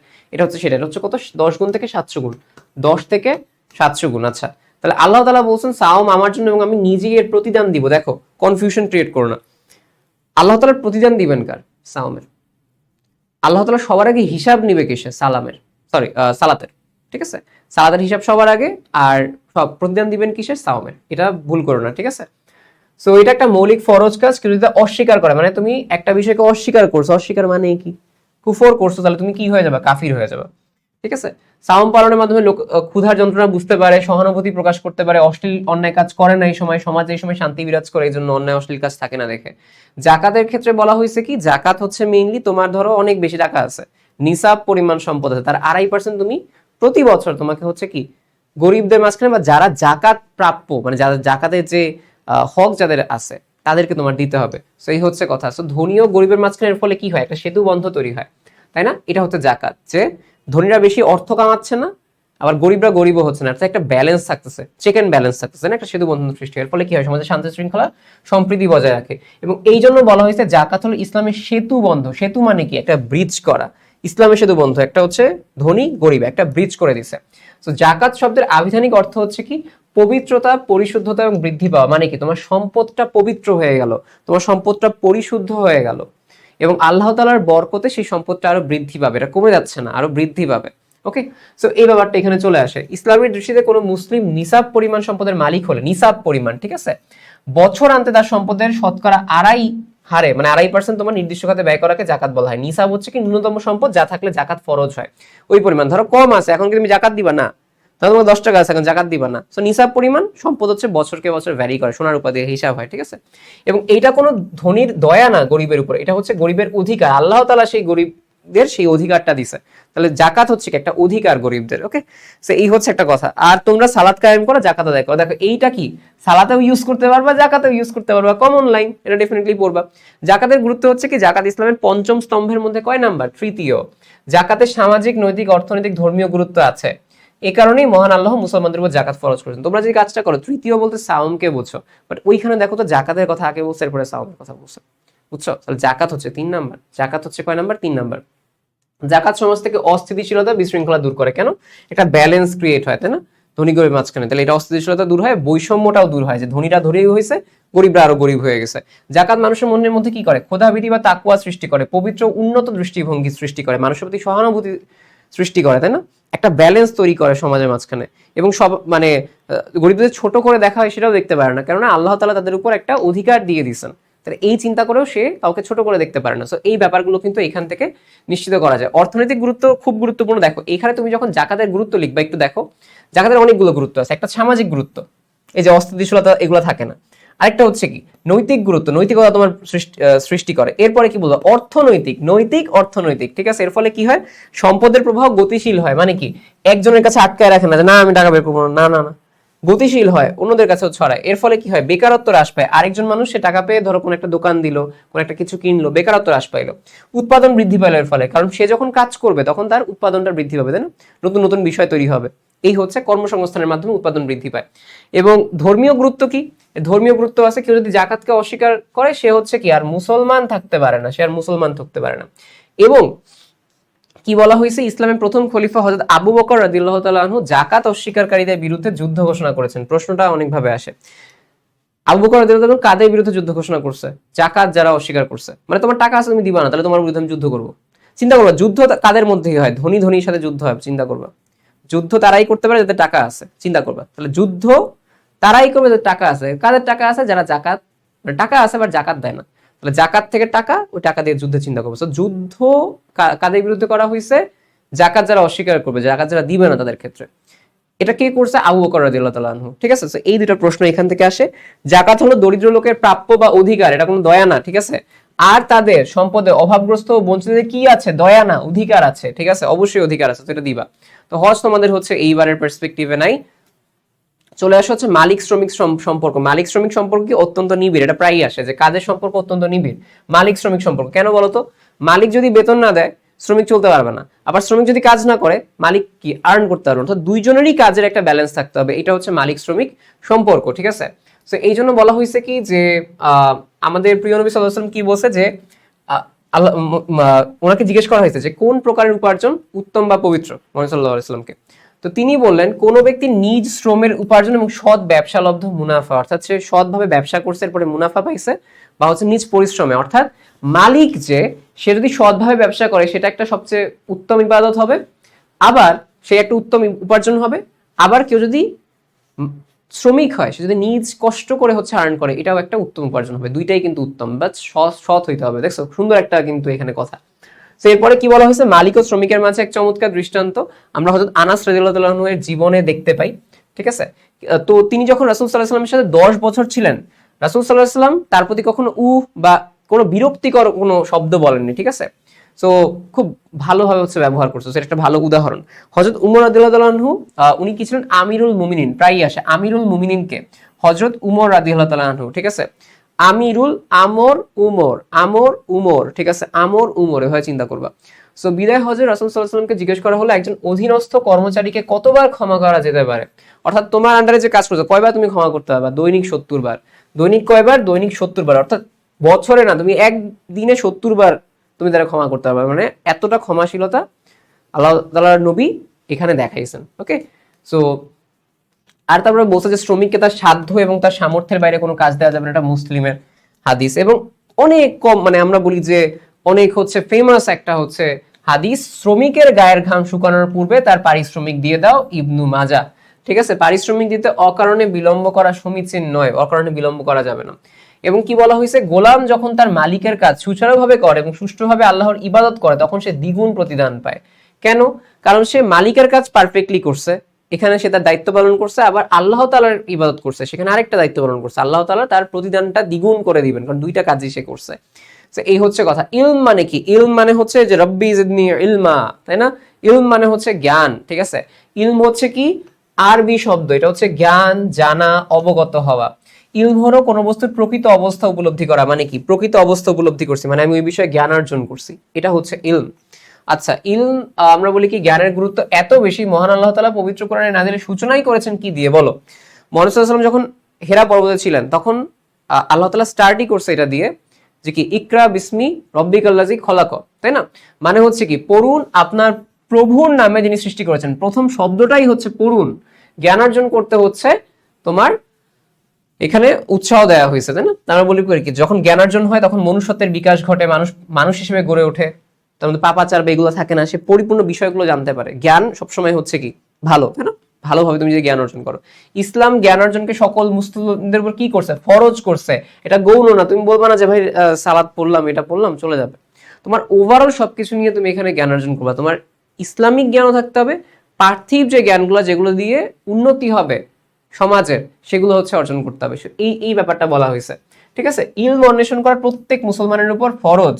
হযরত মুহাম্মদ সাল্লাল্লাহু আলাইহি ওয়াসাল্লাম অন্যত্র জ্ঞান অর্জনকে উত্তম ইবাদত বলে অভিহিত করেছেন। তাহলে উত্তম ইবাদত কোনটা? জ্ঞান অর্জন করা। ইলম এই যে দুই ভাগে বিভক্ত, একটা হচ্ছে কি দ্বীনি ইলম, ধর্মীয় জ্ঞান, আরেকটা হচ্ছে দুনিয়াবি ইলম বা হচ্ছে পার্থিব জ্ঞান। দ্বীনি ইলম বলতে ইসলাম সম্পর্কিত জ্ঞান বোঝানো হয়, যেমন ধরো কুরআন তুমি শিখলা, হাদিস শিখলা, ফিকহ শিখলা, তাফসীর শিখলা, এগুলো হচ্ছে কি? এগুলো হচ্ছে আমাদের কাছে দ্বীনি ইলম। আর দুনিয়াবি ইলম হচ্ছে কি শুধু পার্থিব উন্নতির সাথে সম্পৃক্ত জ্ঞান, যেমন গণিত, বিজ্ঞান, physics, chemistry, biology, math, general math, higher math, এগুলো হচ্ছে শেখা।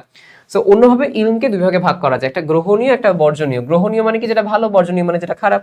তাহলে গ্রহণীয় জ্ঞান হলো মানুষের কল্যাণে আসে এমন সকল জ্ঞান, যেমন নৈতিক জ্ঞান, চিকিৎসা বিজ্ঞান, প্রকৌশল, পদার্থ রসায়ন, ঠিক আছে, যেগুলো ভালো কাজে আসবে। যে জ্ঞান মানুষের কল্যাণে আসবে না, যেগুলো ইহকাল পরকালে অকল্যাণ সাধিত হয়, যেমন অনৈতিক জ্ঞান, চুরি, ডাকাতি, অন্যায়, জুলুম, জঙ্গিবাদ, সন্ত্রাসবাদ, এগুলো খারাপ। ঠিক আছে, আচ্ছা, সো ইসলামের উদ্দেশ্য হচ্ছে কি মানুষের কল্যাণ করা। যেসব ইলম মানব দেহে কল্যাণ সাধন করে আমাকে তা কি করতে হবে, অর্জন করতে হবে, সেগুলোই অর্জন করতে হবে। ঠিক আছে, ওভারঅল এই ব্যাপারগুলোই এখানে আমাদেরকে চলে আসে। শিক্ষার্থীর বৈশিষ্ট্য কেমন হবে? আমাদের মধ্যে যে জিনিসগুলো নাই সেটাই শিক্ষার্থীর বৈশিষ্ট্য হওয়া উচিত, তাই না? যেরকম আমরা ফাঁকিবাজি করি, এটা করা ঠিক না। আমরা ক্লাসে লেটে যাই, এটা করা ঠিক না। আমরা স্যারের ডিস্টার্ব করি, এটাও করা ঠিক না। সো এইটা হচ্ছে শিক্ষার্থীর বৈশিষ্ট্য। মানে তুমি চিন্তা করো তো, আমাদের মধ্যে জানাই সেটা। তো যে নিয়মিত লেখাপড়া করে এবং শেখার প্রতি আগ্রহী ও যত্নশীল থাকে তাকে বলা হয় শিক্ষার্থী। আছে শিক্ষার্থীর সংজ্ঞা। শিক্ষার্থীর এই পুরো লাইনটা একবার করে রিডিং মারবা তোমরা, তারপর আমি তোমাদের সাথে রিডিং মারবো, আর জাস্ট বানায় বানায় লিখবা। আদেশ নিষেধ মেনে চলে, সাক্ষাৎ হলে সালাম দেয়, খোঁজ খবর নেয়, শিক্ষক যা শিক্ষা দেন মনোযোগ সহকারে শোনে, নম্র ভদ্র ব্যবহার করে, সদ্ভাব এবং সুসম্পর্ক বজায় রাখে, অন্য ফ্রেন্ডকে ডিস্টার্ব করে না। কিন্তু আমরা তো করি। নিয়মিত শ্রেণীতে উপস্থিত থাকে, আমরা তো থাকি না, আমরা তো ঘুমাই। শ্রেণীকক্ষ বিদ্যালয় পরিষ্কার পরিচ্ছন্ন রাখে, আমরা তো ক্লাসে চুইংগাম লাগাই দিয়ে আসি। শরীর ও পোশাক পরিচ্ছদ পরিচ্ছন্ন রাখে, শ্রেণীকক্ষ বা অন্য কোথাও শিক্ষকদের সাথে দেখা হলে দাঁড়িয়ে সম্মান করে, অনুমতি দিয়ে শ্রেণীকক্ষের বাইরে যায়, অনুমতি নিয়ে যায়। তারপর হচ্ছে কি, শিক্ষকদের উত্তম শিক্ষা মেনে চলে, শিক্ষক অপছন্দ করে এমন কাজ করেন না, কারোর সাথে অভদ্রতা করে না। ঠিক আছে, শিক্ষকদের কল্যাণ কামনা করে, যদি শিক্ষক মারা যায় তার জন্য দোয়া করে। ঠিক আছে, সো সুশৃঙ্খল জীবনযাপনে অভ্যস্ত হওয়া, শেখার প্রতি উৎসাহী হওয়া, সবসময় শেখার একটা চেষ্টা থাকা, শিক্ষকের সাহচর্যে থাকে, সবকিছু বুঝে শুনে পড়ে, না বুঝে পড়ার অভ্যাস ত্যাগ করে। কখনো ভালো শিক্ষার্থী হইতে পারবো না মনে হয়, যে আমরা সবসময় সবকিছু মুখস্থ করি, বুঝে বুঝে পড়ার অভ্যাস কম করি। তো এইটা কিন্তু এখন করা যাবে, মানে এখন লাস্ট মোমেন্টে যাদের হচ্ছে, বাট এইচএসসি তে যখন উঠবা, আমাদের সাথে যখন একসাথে থাকবা, তখন কিন্তু তোমাদের বুঝে বুঝে পড়তে হবে, তখন প্রকৃত শিক্ষার্থী হতে হবে। ঠিক আছে, শ্রেণীকক্ষে যা পাঠদান করে তা হচ্ছে লিখে না, প্রতিদিনের পড়া নিয়মিতভাবে আয়ত্ত করা, পরের দিনের পড়া পূর্বের দিন দেখে ক্লাসে যাওয়া। হাসলাম নিজেদের উপরে। ঠিক আছে, তো এটা তো যাই না আমরা, এরপর থেকে যেতে হবে। ঠিক আছে, ইন্টার থেকে ভালো হয়ে যাবো। সো এরপরে শিক্ষকের গুণাবলী, এটা নিয়ে বলা হয়নি, আমরা যদি শিক্ষার্থী আমাদেরটাই বলা হয়েছে। ছাত্র শিক্ষক সম্পর্ক কি হবে? ছাত্র শিক্ষক সম্পর্ক হবে আত্মার সম্পর্ক। অনেক কমন একটা এমসিকিউ, আত্মার সম্পর্ক কাদের সাথে হবে? ছাত্র শিক্ষক সম্পর্ক কিভাবে মনে রাখবা? শিক্ষক ছাত্ররে পিটায় পিটায় আত্মা বানাই দিছে, মনে রাখবা এটা, নাহলে ভুলে যাবো, আমি জানি। তো ছাত্র শিক্ষক সম্পর্ক হবে আত্মার সম্পর্ক। ঠিক আছে, শিক্ষকও তেমনি কি করবে, ছাত্র যেরকম শিক্ষকের সব কথা মেনে চলবে, শিক্ষকরা তেমনি ছাত্রের কল্যাণ কামনা করবে, তাকে সৎ পথ দেখাবেন। আলেমগণ মানে কি? জ্ঞানীরা হলেন নবীদের উত্তরাধিকারী। তাহলে নবীরা শিক্ষক ছিলেন, সেখান থেকে আলেমগণ বা জ্ঞানীরা আসছে। তাদের সম্পদ ও মালের উত্তরাধিকারী নন, বরং তারা হলো জ্ঞানের উত্তরাধিকারী। নবীদের জ্ঞানের উত্তরাধিকারী কারা? আলেমগণ। ঠিক আছে, সম্পদের অধিকারী না। ঠিক আছে, ইসলামের চতুর্থ খলিফা হযরত আলী রাদিয়াল্লাহু তাআলা আনহু বলেছেন, যার কাছে আমি একটা শব্দও শিখেছি আমি তার দাস। সো এই লাইনটা হচ্ছে প্রায় তোমাদের লিখতে বলে, ওভারঅল বাংলা রচনাতেও লেখা হয় আসলে। সো শিক্ষা নৈতিকতার এই পার্টটা বাদ দেওয়ার পরে আমাদের কাছে এইটা খুব ইম্পর্টেন্ট, জিহাদের কনসেপ্টটা। তোমাদের এটা সিকিউতে আসে এইভাবে যে বর্তমান দুনিয়ায় জঙ্গিবাদ আর জিহাদে আছে। জঙ্গিবাদ কিন্তু জিহাদ না। জিহাদ আসলে মেইনলি নিজের সাথে নিজের যুদ্ধ করা ফার্স্টে, কিংবা ইসলামের বিরুদ্ধে যদি কেউ আসে তার বিরুদ্ধে যুদ্ধ করা। কিন্তু বর্তমান সমাজে যেটা হচ্ছে সেটা হচ্ছে সন্ত্রাসবাদ আর জিহাদকে একসাথে করা হয়, যেটা ঠিক না। তোমাকে এই কথাগুলো লিখতে হবে। তো জিহাদ হচ্ছে কি? জিহাদ হচ্ছে আরবি শব্দ, এর অর্থ পরিশ্রম করা, সাধনা করা, কষ্ট বা চেষ্টা করা, অর্থাৎ কোনো কিছু অর্জনের জন্য কষ্ট করা, পরিশ্রম করা, এটা হচ্ছে জিহাদ। বাট মানুষজন বানাইছে কি জিহাদ মানে সন্ত্রাস, তো এটা কিন্তু ঠিক না। ঠিক আছে, ইসলামী পরিভাষায় জান মাল ইলম মানে কি? জ্ঞান, আমল, লেখনী, বক্তৃতার মাধ্যমে সত্য ন্যায় প্রতিষ্ঠা করা সমাজে, তাই না? আল্লাহর দ্বীনকে সমুন্নত করা, ঠিকঠাক রাখা, এটা হচ্ছে জিহাদ। সো এই হচ্ছে কথা, যে আর তোমরা আল্লাহর পথে জিহাদ করো, যেভাবে জিহাদ করা উচিত, এমনি না, যেভাবে করা উচিত সেভাবে। ইসলামের দৃষ্টিতে জিহাদ কয় প্রকার? জিহাদ হচ্ছে 3 প্রকার। কি কি জিহাদ ভাই? একটা হচ্ছে স্বীয় নফসের সাথে জিহাদ করা, অর্থাৎ তোমার খুব মন চাচ্ছে আমি একটা খারাপ কাজ করি, বাট তুমি তাও কন্ট্রোল করছো নিজেকে, নিজের নফসের সাথে যুদ্ধ করছো, যে না আমি খারাপ কাজ করব না, আল্লাহর ভয় আছে, আমি ভালো কাজ করব। তাহলে এই যে জিহাদটা, এটা সবচেয়ে বড় জিহাদ। ঠিক আছে, তাহলে নিজের মানে এগেইনস্টে, নিজের নফসের এগেইনস্টে যে জিহাদ করছো, এটা সবচেয়ে বড় জিহাদ বা জিহাদে কাবীর। ঠিক আছে, তো তিনি বদর যুদ্ধ থেকে এসে বলেছেন, আমরা ছোট জিহাদ থেকে বড় জিহাদের দিকে ফিরে এসেছি। মানে বদরের যে যুদ্ধ সেটা ছোট জিহাদ, বাট তুমি নিজের সাথে যে যুদ্ধ সেটা অনেক বড় জিহাদ। ঠিক আছে, এরপরে সেকেন্ড জিহাদটা হচ্ছে কি? নফসের পরে জ্ঞানের সাহায্যে জিহাদ করা। ঠিক আছে, সো আমরা হচ্ছে কি, আমি জাস্ট উল্টা বলছি কিছুক্ষণ আগে, সরি, সেটা হচ্ছে তোমাদের কি জ্ঞানের সাহায্যে জিহাদ, যেটা সেটা হচ্ছে কোনটা? জিহাদে কাবীর বলা হয়েছে, বড় জিহাদ বলা হয়েছে। ঠিক আছে, সো আমরা কি বলতেছি এখানে, যে এইটাকে আমরা বলছি সবচাইতে বড় জিহাদ। ঠিক আছে, মানে এটা হচ্ছে সবচাইতে জিহাদে কাবীর। বড় জিহাদ মানে জিহাদে কাবীর, কাবীর মানে বড়। ঠিক আছে, তো সবচাইতে বড় যদি আসে সেটা হচ্ছে কোনটা? নিজের নফসের সাথে, সবচেয়ে বড় জিহাদ। এরপরে কোনটা আসবে? শুধু বড় জিহাদ, যেটাকে বলা হয় জিহাদে কাবীর। তাহলে শুধু বড় জিহাদ হচ্ছে কোনটা? জ্ঞানের সাহায্যে, সবচাইতে বড় পার্টটা আসে। ইসলামের শত্রুদের বিরুদ্ধে হচ্ছে যুদ্ধ করা, এইটা হচ্ছে কি জিহাদের সর্বোচ্চ স্তর। আয় হায়, ব্যাপারটা বুঝছো, সবচাইতে বড় জিহাদ, যে মানে সবচাইতে বড় জিহাদ, মানে সবচাইতে জিহাদে কাবির যদি আমি বলি, সেটা হচ্ছে কোনটা? সেটা হচ্ছে আমাদের নফসের সাথে। পরেরটা হচ্ছে জিহাদে কাবির বা বড় জিহাদ, সেটা হচ্ছে কি ইলমের সাহায্যে। সর্বোচ্চ, এই ওয়ার্ডটা যদি বলে সর্বোচ্চ, ঠিক আছে, সর্বোচ্চ, তাহলে এটা হচ্ছে কি শত্রুদের বিরুদ্ধে এক্স্যাক্টলি যে যুদ্ধটার কথা বলা হয়েছে সেটা। তাহলে এইটা হচ্ছে মানুষজন আসলে মিস ইন্টারপ্রিটেড করে। So, আমরা কি জিহাদের গুরুত্ব কি? জিহাদ হচ্ছে ইসলামের একটা আমল শান্তি প্রতিষ্ঠার জন্য, কিন্তু আমরা বলি মূলত শান্তির জন্য জিহাদ বান্দাকে মানবীয় কুপ্রবৃত্তি এবং শয়তানের প্ররোচনা থেকে মুক্ত করে একনিষ্ঠভাবে অনুগত বানিয়ে দেওয়া জিহাদের উদ্দেশ্য। অর্থাৎ তুমি নফসের বিরুদ্ধে, খারাপ কাজ থেকে বিরত থাকবা, এটা হচ্ছে জিহাদের উদ্দেশ্য। কিন্তু কিন্তু আমাদের ক্ষেত্রে কি করা হয়? এটাকে সন্ত্রাসের সাথে রিলেট করা হয়। জিহাদ সম্পর্কে পুরো পাঠে বর্ণনা করা হয়েছে, আমরা এই সম্পর্কে সন্ত্রাসবাদ সম্পর্কে হচ্ছে পড়ব। ইসলামিক জ্ঞানের স্বল্পতার কারণে এক শ্রেণীর লোক জিহাদ ও সন্ত্রাসকে এক করে ফেলেছে। মানুষকে মানুষের দাসত্ব থেকে মুক্ত করে আল্লাহর দাসত্বে নিয়ে আসে কে? জুলুম ও শোষণের অবসান ঘটিয়ে ইনসাফ ও ন্যায়ের সুশীতল ছায়াতলে নিয়ে আসে কে? আমাদের এখানে কি হয়েছে? এখানে হচ্ছে ইনসাফ প্রতিষ্ঠা করা, এটা কে করছে? জিহাদ করতেছে। বাট সন্ত্রাসবাদ কি? সমাজে মানে অরাজকতা সৃষ্টি করা, তাই না? এটা হচ্ছে সন্ত্রাসবাদ। রাসূল সাল্লাল্লাহু আলাইহি ওয়াসাল্লামের জীবদ্দশায় তিনি প্রায় 100 এর কাছাকাছি যুদ্ধে অংশগ্রহণ করেছেন প্রত্যক্ষভাবে, ঠিক আছে? তো এই হচ্ছে আমাদের কাছে অধ্যায় 3-এর পার্সপেক্টিভ। তো আমার এন্ড থেকে তোমাদের এখানে শেষ। তোমাদের পরের 2টা অধ্যায় নিবে হচ্ছে শাহেনশাহ ভাইয়া, এবং তোমাদের আমি একটু বলে রাখি, তোমাদের জন্য কিন্তু আমি আলাদা করে উদ্দীপক আইডেন্টিফিকেশনের একটা ভিডিও শুট করতেছি, সেখানে আমি পয়েন্টগুলো আলাদা করে লিখে দিচ্ছি। আবার এই বইয়ের যে লাইনগুলো আছে জাস্ট 7 পেজের মাঝখানে মোস্ট ইম্পর্টেন্ট লাইনসে তুলে দিচ্ছি, তার সাথে এক্সট্রা ইনফরমেশন যা লাগে। সো ওই নোটটা তুমি নিয়ে ফেলো, কমেন্টে হচ্ছে সেটা লিঙ্ক দেওয়া থাকবে আমাদের টেলিগ্রাম চ্যানেলে, কিংবা হচ্ছে তোমাদের ইউটিউবে দেওয়া থাকবে। ওকে, সো আল্লাহ হাফেজ সবাইকে। এবার অধ্যায় 4। আচ্ছা, আসসালামু আলাইকুম। আবার চলে আসলাম তোমাদের হচ্ছে 4 আর 5 নাম্বার চ্যাপ্টার নিয়ে। টানা একটা দ্রুত আমরা একটা টান দিয়ে শেষ করে দিব ইনশাআল্লাহ, ঠিক আছে? তো শুরুতে আমাদের 4 নাম্বার অর্থ হচ্ছে আখলাক। আখলাক মানে কি? আখলাক মানে হচ্ছে গিয়ে স্বভাব বা চরিত্র। সেটা ভালো হইতে পারে, খারাপ হইতে পারে। হ্যাঁ, আখলাকে হামিদা, আখলাকে জামিমা, অনেক কিছু আছে। সো ফার্স্টে আমাদের সেগুলো শর্ট সিলেবাসে নাই। আমাদের প্রথম টপিক হচ্ছে তাকওয়া। তাকওয়া মানে কি? তাকওয়া শব্দের অর্থ হচ্ছে বিরত থাকা, বেঁচে থাকা, ভয় করা, রক্ষা করা।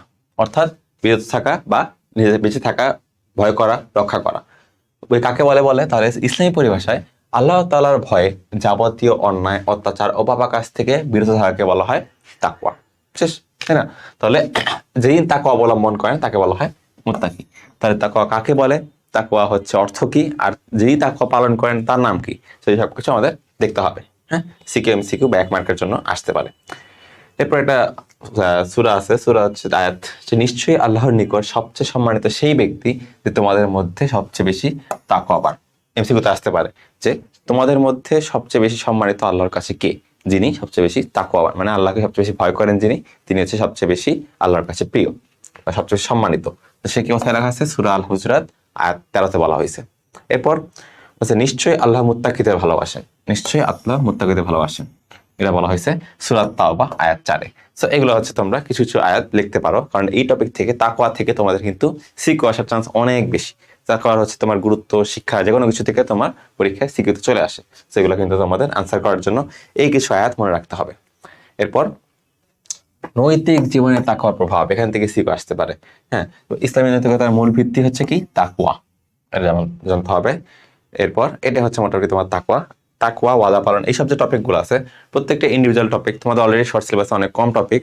সো এইসব টপিক থেকে তোমার কিন্তু যে কোনো একটা থেকে সিকিউ চলে আসবে। সেম বলছিলাম না, ওই যে সিনারিও দিয়ে দিবে, ব্যক্তি ক ব্যক্তি রহিম করিম যে কোনো নামে দিয়ে দিবে, দিয়ে বলবে একটা সিনারিও যে ওয়াদা পালন করার ঘটনা, বা হচ্ছে সে আল্লাহকে ভয় পায় এমন একটা ঘটনা, তাহলে তার গুরুত্ব কি, এই যে আল্লাহকে ভয় পায় সেই গুণের নাম কি, এবং সে তার গুরুত্ব কিভাবে পরীক্ষায় আসতে পারে, এরকম করেই পরীক্ষা আলটিমেটলি সিকিউতে আসে।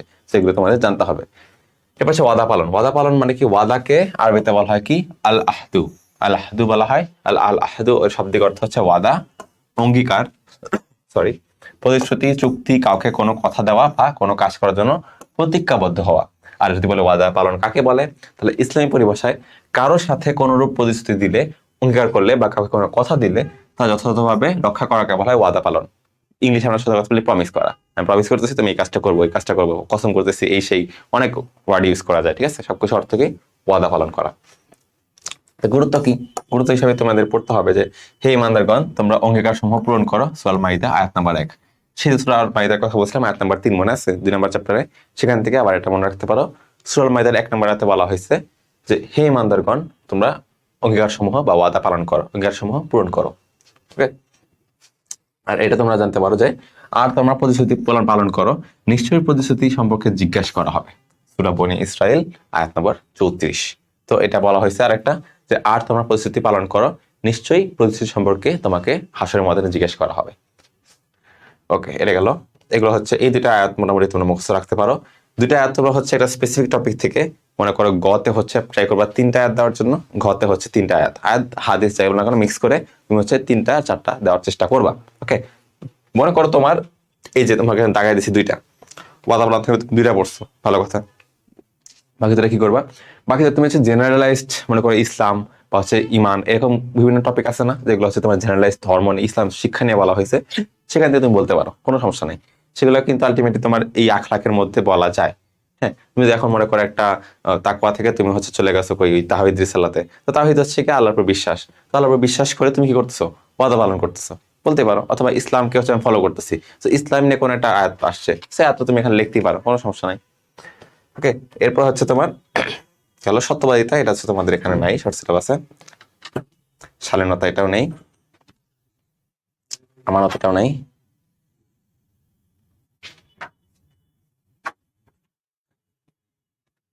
এরপর তোমাদের এগুলা সবকিছু শর্ট সিলেবাসে বাদ দিয়ে দেওয়া হয়েছে। ওকে, সব স্বদেশ প্রেম, আচ্ছা স্বদেশ প্রেম এখানে আছে, তার মানে লাস্ট হচ্ছে পেলাম স্বদেশ প্রেম। স্বদেশ প্রেম মানে কি? স্বদেশ প্রেম মানে হচ্ছে নিজ, মানে নিজ দেশ, মানে তো দেশ, আর প্রেম মানে ভালোবাসা। তো নিজ দেশের প্রতি যে ভালোবাসা সেটা স্বদেশ প্রেম। মানে কি? স্বদেশ হচ্ছে নিজ দেশ বা মানে মাতৃভূমি, যে দেশে মানুষ জন্মগ্রহণ করে, তার আমার ক্ষেত্রে মনে করো আমার স্বদেশ কি বাংলাদেশ, তো সেক্ষেত্রে আমাদের স্বদেশ বা মাতৃভূমি আমরা জানি। তো এই স্বদেশের প্রতি মায়া মমতা আকর্ষণ, এটা হচ্ছে স্বদেশ প্রেম। ওকে, এটা যদি বলে কাকে বলা হয়, এটা হইতে পারে। এখান থেকে সিকিউ আসতে পারে, সিকিউ আসবে কোথায়? দেখো গুরুত্ব থেকে আসবে। স্বদেশ প্রেম হচ্ছে ইমানের অঙ্গ, এটা কিন্তু কোনো আরবি মানে কোনো কুরআন হাদিসে কিন্তু বলা নাই, খেয়াল রাখো। স্বদেশ প্রেম ইমানের অঙ্গ, এটা হচ্ছে বলা হয়েছে। তো তুমি কিছু ক্ষেত্রে এরকম কিন্তু বলতে পারো, তোমাদের বইয়ে আছে, বলতে পারো বলা হয়েছে বা ইসলামে বলা হয়েছে বা সমাজে বলা হয় যে স্বদেশ প্রেম ইমানের অঙ্গ, কিন্তু এটা কিন্তু কোনো কোরআন হাদিসের রেফারেন্স নাই। তো তুমি এখানে লিখতে পারবা না যে অমুক সূরা বা অমুক হাদিস, আমি কিছু বলতে পারবা না। বলতে পারো বলা হয়েছে স্বদেশ প্রেম ইমানের অঙ্গ, এগুলো খেয়াল রাখো। একটা মহৎ গুণ তাহলে হচ্ছে মহানবী সাল্লাল্লাহু আলাইহি সাল্লাম ছিলেন হচ্ছে প্রকৃত দেশপ্রেমিক। তিনি চান নাই, বাট তাকে হচ্ছে হিজরত করতে বাধ্য করা হয়েছিল। সো এরকম হচ্ছে তার স্টোরিটা বলা হয়েছে।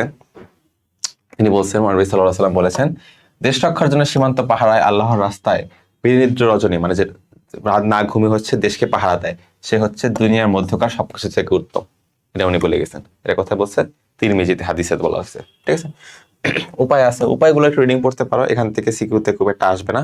বাট স্টিল এখান থেকে মনে করো তোমাদের টপিক যেহেতু খুবই কম, তো এখান থেকে যে কোনো একটা টপিক থেকে তোমার মাত্র কি পেলাম, এখন পর্যন্ত মাত্র 3টা টপিক পাইছি আখলাকে হামিদায়, তাহলে 3টা টপিকের থেকে তোমার একটা আসলে সিকিউ আসার চান্স অনেক বেশি। স্বদেশ প্রেমে বলতেই পারে যে বিডিআর মানে তোমাদের যে বাংলাদেশ যে হচ্ছে বর্ডার গার্ড আছে, বর্ডার গার্ড বাংলাদেশ বিজিবি নিয়ে হচ্ছে তোমার একটা স্টোরি দিয়ে দিল, সেই স্টোরি থেকে তোমার হচ্ছে প্রশ্ন আসলো, তাহলে সেখানে কোন গুণের কথা বলা হয়েছে, সেটার গুরুত্ব কি, চলে আসতেই পারে। তো এরকম করে পড়তে হবে। সরি, কর্তব্য এটা তোমাদের শর্ট সিলেবাসে নাই। এরপর হচ্ছে শুদ্ধি, তোমাদের এখানে টপিক অনেক কম, অনেকই কম। এরপর হচ্ছে সৎ কাজের আদেশ আর অসৎ কাজের নিষেধ, এটাকে বলা হয় আমার বিল মারুফ ওয়া নাহি আনিল মুনকার। ওকে, এটা হচ্ছে সৎ কাজের আদেশ আর অসৎ কাজের নিষেধ, এটা হচ্ছে আরবি পরিভাষা, এটা একটু পড়ে নিতে হবে। এর অবশ্যই অনেক ইম্পর্টেন্স আছে। তুমি যদি সৎ কাজে আদেশ দাও, তাহলে সেই সৎ কাজের যেগুলো সৎ কাজ করতেছে তার কিছুটা ভাগ হলে তোমার কাছে এসে তোমার আমলে যুক্ত হবে। সেম ভাবে যদি অসৎ কাজের জন্য তুমি আদেশ মানে কিছু বলো বা তুমি মানে কাছে বুদ্ধি দাও বা যাই বলো না কেন, তাহলে সেক্ষেত্রে তার কিছু অংশ হচ্ছে তোমার কিন্তু এফেক্ট ফেলবে, তোমার আমলে এফেক্ট ফেলবে। তো আলটিমেটলি তুমি যদি সৎ কাজের আদেশ করো তোমার লাভ আছে, অসৎ কাজে নিষেধ করলে তোমার কিন্তু গুনাহ আছে। ওকে, সরি, অসৎ কাজ নিষেধ করলেও সেক্ষেত্রে তোমার লাভ আছে। একজন হচ্ছে অসৎ কাজ করতে যাচ্ছে, তাহলে সেক্ষেত্রে তুমি তাকে বাধা দিলে বা করতে দিলে না, বা বললা যে এটা ভালো না, তো সে যদি না করে, তো তার হচ্ছে নিয়তে ছিল সে হয়তো করতে পারতো, বাট তুমি যেহেতু হচ্ছে তাকে বাধা দিছো, তো তুমি সেক্ষেত্রে কিছুটা সব লাভ করলা। বাট সেম ভাবে তুমি যদি কাউকে বলো যে হ্যাঁ এই কাজটা ভালো, এটা করো, কাউকে বললো যে একটা গাছ লাগাও, বা কাউকে বললো হচ্ছে ব্যক্তিকে দান করো, হ্যাঁ বা করতে পারো, এরকম আর কি বিভিন্ন সৎ কাজের আদেশ দাও, তার সবের কিছুটা অংশ হলেও তোমার কাছে আসবে। সেখানে হচ্ছে অনেক কিছু বলা হয়েছে যে গুরুত্ব প্রয়োজনীয়তা সিকিউরিটি এখান থেকে লিখতে হবে, সিকিউরিটি এখান থেকে প্রশ্ন আসবে, সো এগুলো হচ্ছে ইম্পর্টেন্ট পয়েন্ট বের করবে, তোমরা হচ্ছে শুধুমাত্র সিকিউর লিখে ফেলবা। তো ত্যাগের পরিণতি এটা আসছে, মানে এইসব যেহেতু টপিক অনেক কম তোমাদের, সেখান থেকে এইসব টপিক থেকে মোটামুটি সিকিউ আসবে বলা যায়। আখলাকে জামিমা মানে তোমার খারাপ বৈশিষ্ট্যগুলো, এগুলোর থেকে তোমার আসে হচ্ছে গীবত। গীবত মানে কি? গীবত অর্থ হচ্ছে পরনিন্দা, পরচর্চা, অসাক্ষাতে দুর্নাম করা, সমালোচনা, মানে পিঠ পিছিয়ে মানুষের নামে খারাপ কথা বলা, এটাই হচ্ছে তোমার গীবত। ওকে, সহজ বাংলা কথা, প্রকাশ উচ্চারণ অনেক কিছু তোমাদের বই আছে। ইসলামী পরিভাষায় কারো অনুপস্থিতিতে অন্যের নিকট এমন কোনো কথা বলা যা শুনলে সে মনে কষ্ট পায়, তাকে বলা হয় গীবত। ঠিক আছে, এটাই তাহলে হচ্ছে এটা হচ্ছে প্রচলিত অর্থে অসাক্ষাতে কারো দোষ বলাকে গীবত বলা হয়, ভালো কথা। আর এটা কি বলছে? এটাকে হচ্ছে মৃত ভাইয়ের মাংস খাওয়ার স্বরূপ হচ্ছে তোমার তুলনা করা হয়েছে। অনেক মানে এত বাজে একটা কাজ গীবত করা, এই জন্য এটাকে মৃত ভাই, নিজের মৃত ভাইয়ের মাংস খাওয়া যেমন একটা বাজে কাজ হতে পারে বা হচ্ছে নিকৃষ্ট কাজ হতে পারে, তার সাথে তুলনা করা হয়েছে গীবত করাকে। ওকে, এরপর হচ্ছে তোমার গীবতের স্বরূপ বলা হয়েছে যে গীবতের কুফরের পরিণাম, এখান থেকে সিক আসার চান্স হচ্ছে বেশি, খেয়াল রাখতে হবে। তো আর তোমরা একে অন্যের গীবত করো না, তোমাদের কেউ কি তার মৃত ভাইয়ের গোস্ত খেতে ভালোবাসবে? বস্তুত তোমরা নিজেরাই তা অপছন্দ করে থাকো। সূরা আল হুজরাত আয়াত 12। তো প্রশ্ন আসতে পারে যে গীবত করা কিসের সাথে তুলনা করা হয়েছে? মৃত ভাইয়ের গোস্ত খাওয়ার সমান তুলনা করা হয়েছে। আচ্ছা, তো এটা গেল। પછી হিংসা, এটা নাই। ফিতনা ফাসাদ, এটাও নেই। আচ্ছা, এরপর আসছে আমাদের সুদ আর ঘুষ। এই সুদ ঘুষে আরবিতে বলা হয় রিবা। তাহলে সুদ ঘুষ মানে কি? সুদ আর ঘুষ, সুদ হচ্ছে তোমার যখন মনে করো তোমার একটা নির্দিষ্ট ক্যাপিটাল একটা অ্যামাউন্ট আছে, তোমার কাছে আছে 1000 টাকা, তুমি যখন হচ্ছে কাউকে ধার দিলে 1000 টাকা, ধার দিয়ে বললা যে তুমি এটা আমাকে 1 মাস পরে ফেরত দিবা, আর 1000 টাকা আছে তুমি 100 টাকা এক্সট্রা দিবা। ওকে, আমি তোমাকে 1000 টাকা দিচ্ছি, তুমি 1 মাস পর আমাকে 1100 টাকা দিবা। এই যে 100 টাকা এক্সট্রা দিচ্ছে, এটাই হচ্ছে তোমার সুদ। আর এই সুদটা কিন্তু হারাম। ইসলামের ক্ষেত্রে এই 100 টাকা এক্সট্রা নেওয়া হারাম। তুমি তো তুমি তাকে 1000 টাকা দিতে পারো, তার কাছে 1000 টাকা ফেরত নিতে হবে। 1 টাকা বেশি নিলে সেটা কিন্তু হারাম হয়ে যাবে। এটা একটা জিনিস। আর ঘুষ কি? ঘুষ তোমরা জানিয়ে থাকবা কি? মনে করে কি হতে পারে? মনে করো আমার একটা কাজ দরকার, আমি এই কাজের জন্য তোমাকে বললাম যে মানে তুমি হচ্ছে কাজটা আমাকে দিয়ে দিতে পারো। হ্যাঁ, হয়তো মানে 10 জন আছে, 10 জনের মধ্যে আমি তোমাকে করলাম কি, তুমি কাজ দিতে পারবা, আমি তোমার কাছে গিয়ে পকেটে 10,000 টাকা দিয়ে আসলাম, বললাম যে এই কাজটা আমাকে দিন। তখন তুমি ভান করবা যে হ্যাঁ অনেক সব ঠিক মতো হচ্ছে, বাট তুমি আমাকে কাজটা দিয়ে দিলা, কারণ কি আমি তোমাকে 10,000 টাকা দিছি। ঠিক আছে, তাহলে কি হলো? এই জিনিসটা হচ্ছে ঘুষ। সবাই জানো সুদ ঘুষ কি জিনিস, তোমরা আশা করি ভালোই জানো। এটা আসলে বর্তমান দিনে না জানার কিছু নাই। সো এটার আরবি শব্দ তোমরা রাখতে হবে ডিবা। ওকে, তাহলে এগুলো হচ্ছে কি এখানে বলা হয়েছে যে ঋণ কোনো লাভ নিয়ে আসে তাই হচ্ছে রিবা, জামে সগীর। এগুলো হচ্ছে অত ইম্পর্টেন্ট আসলে না, যদি রাসূল সাল্লাল্লাহু আলাইহি সাল্লাম বলেছেন এটা, যে ঋণ কোনো লাভ নিয়ে আসে সেই হচ্ছে সুদ। এটা মনে রাখতে পারো, যাতে আমি বুঝাইলাম তোমাদেরকে। আর ঘুষ হচ্ছে উৎকোচ, উৎকোচ মানে হচ্ছে কি অসৎ উপায়ে অবলম্বন করা টাকা, এটাই হচ্ছে সত কথা। কুফল পরিণতি ভেরি ভেরি ইম্পর্টেন্ট, এখান থেকে সিকিউ আসার চান্স অনেক অনেক বেশি, এটা মনে রাখতে হবে। সুদ ঘুষ থেকে প্রচুর পরিমাণে সিকিউ আসে। হ্যাঁ, এখান থেকে মানে সবচেয়ে বেশি মানে সিকিউ এই টপিক থেকে আসে। সো এখান থেকে কোনোভাবেই সিকিউটা, বিশেষ করে এই কুফল আর পরিণতিটা ভুলেও মিস দেওয়া যাবে না। ওকে, খেয়াল রাখো। কি হইতে পারে বলছে, আর যে সমাজে ঘুষ লেনদেন প্রসার লাভ করে সে সমাজে ভীতি আর সন্ত্রাস সৃষ্টি হয়ে থাকে, বলে মুসনাদে আহমদ। তাহলে এটা হচ্ছে তোমার লিখতে হবে। এরপরে তোমার আরেকটা আয়াত বলছে, হচ্ছে আয়াত বলতে হাদিস আছে একটা, ঘুষ প্রদানকারী ঘুষ গ্রহণকারী উভয় আল্লাহর অভিসম্পাত, মানে দুজনে কিন্তু দোষী। যে ঘুষ গ্রহণ করবে, যে ঘুষ দিবে, দুজনে কিন্তু আল্লাহর অভিশাপ পাবে। ঠিক আছে, বলা হয়েছে। এখানে হচ্ছে মোটামুটি আসার আছে কি ইসলামের আলোকে হচ্ছে সুদ ঘুষের বিধান কি বলা হয়েছে, যে আল্লাহ ব্যবসাকে করেছেন হালাল আর সুদকে করেছেন হারাম। মানে এই যে সুদটা হচ্ছে হারাম, এটা বলেছে সূরা আল বাকারা আয়াত 275-এ। ঠিক আছে, আচ্ছা, তো এগুলো অবশ্যই হারাম, এই জন্য তো আখলাকে হামিদার মধ্যে পড়েছে, অবশ্যই হারাম। সো এই নিয়ে মোটামুটি তোমাদের হচ্ছে চ্যাপ্টার 5 শেষ, চ্যাপ্টার 4 শেষ। এখানে খুব বেশি আসলে ছিল না টপিক। এরপর আমরা চলে যাবো চ্যাপ্টার 5-এ। আদর্শ জীবন চরিত। আদর্শ জীবন চরিত্রকে এইটা আদর্শকে আরবিতে বলা হয় কি উসওয়া, আদর্শ বা আইডিয়াল। এর আরবি হচ্ছে উসওয়া, অর্থ হচ্ছে অনুকরণীয়, অনুসরণীয়, গ্রহণযোগ্য চালচলন ও রীতিনীতি। ঠিক আছে, মানে তুমি যাকে ফলো করতে চাও, বর্তমানে যে বলা আইডল বা আইডলও, তোমরা অনেক বলো আইডলও। হ্যাঁ, ওই আইডলও যাই বলো না কেন, এই আইডল আইডিয়াল তোমার, তুমি যাকে ফলো করে একটা লাইফ লিড করতে চাও, সেই জিনিসটাকে বলা হয় আদর্শ। হ্যাঁ, বা আদর্শ ধরে নিই আমরা। আর একজন মানুষ হয় তাদের ক্ষেত্রে আদর্শ জীবন চরিত, মানে একজন নির্দিষ্ট মানুষের জীবন চলার জীবনে সে যেভাবে জীবন চালিয়েছিলেন বা তার জীবন যেভাবে পার করেছিলেন, সেটা যদি তুমি লাইফস্টাইল তার ফলো করতে চাও, তাহলে তাকে বলতে হয় আদর্শ জীবন চরিত। ঠিক আছে, এখানে বলেছেন মহানবী সাল্লাল্লাহু আলাইহি সাল্লাম হচ্ছে হযরত মুহাম্মদ সাল্লাল্লাহু আলাইহি সাল্লাম হচ্ছে আমাদের জীবনের সর্বশ্রেষ্ঠ আদর্শ। বলা হয় যে মহানবী সাল্লাল্লাহু আলাইহি সাল্লাম হচ্ছে পৃথিবীর সর্বশ্রেষ্ঠ মানব, তাই না? তাহলে তাকে হচ্ছে আমাদের সবার রোল মডেল হওয়া উচিত, তাকে ফলো করা আমাদের সবার কর্তব্য। তাহলে অবশ্যই তোমাদের জন্য আল্লাহ রসুল জীবনে রয়েছে উত্তম আদর্শ। Very important. সূরা আল আহজাব আয়াত 21, এটা হচ্ছে one of the most common আয়াত, যেটা তুমি অনেক জায়গায় ইউজ করতে পারবা, অনেক জায়গায় মানে অনেক জায়গায়, ঠিক আছে? খেয়াল রাখো, সেগুলো একটু জায়গা মতো ইউজ করতে পারো। এরপর হচ্ছে আদর্শ জীবনের যে বৈশিষ্ট্য, এখানে দুই ধরনের থাকতে পারে। একটা হচ্ছে গ্রহণীয় বৈশিষ্ট্য, একটা হচ্ছে বর্জনীয় বৈশিষ্ট্য। মানে হইতে পারে যে হযরত মুহাম্মদ সাল্লাল্লাহু আলাইহি সাল্লাম এমন কোনো কাজ করেছেন যেটা তোমার হচ্ছে করা উচিত, হ্যাঁ, বাট আর তুমি এমন কাজ করো যে তুমি যেটা মহানবী সাল্লাল্লাহু আলাইহি সাল্লাম করেন নাই, তোমার সেটা বর্জন করা উচিত। দুই দিকে কাজ করতে হবে জিনিসটা, ওকে? আচ্ছা, তো টপিকটা এখান থেকে বেশি না, বেশি এগুলো মোটামুটি পড়তে পারো, এখান থেকে প্রশ্ন আসার চান্স কম, বাট প্রশ্ন আসবে হচ্ছে এখান থেকে শুরু করে। তো মহানবী সাল্লাল্লাহু আলাইহি সাল্লামের সমকালীন সামাজিক আর সাংস্কৃতিক অবস্থা, তো এখানে আমি জাস্ট তোমাদের মানে যেগুলো কিওয়ার্ড লাগবে সেগুলো আমি পড়ে যাচ্ছি। যখন হচ্ছে ওই সময় কি করছিল, সে সময় তোমার হচ্ছে মক্কার কাফির যারা ছিল, তারা পবিত্র কাবা করে 360টা মূর্তি স্থাপন করেছিল।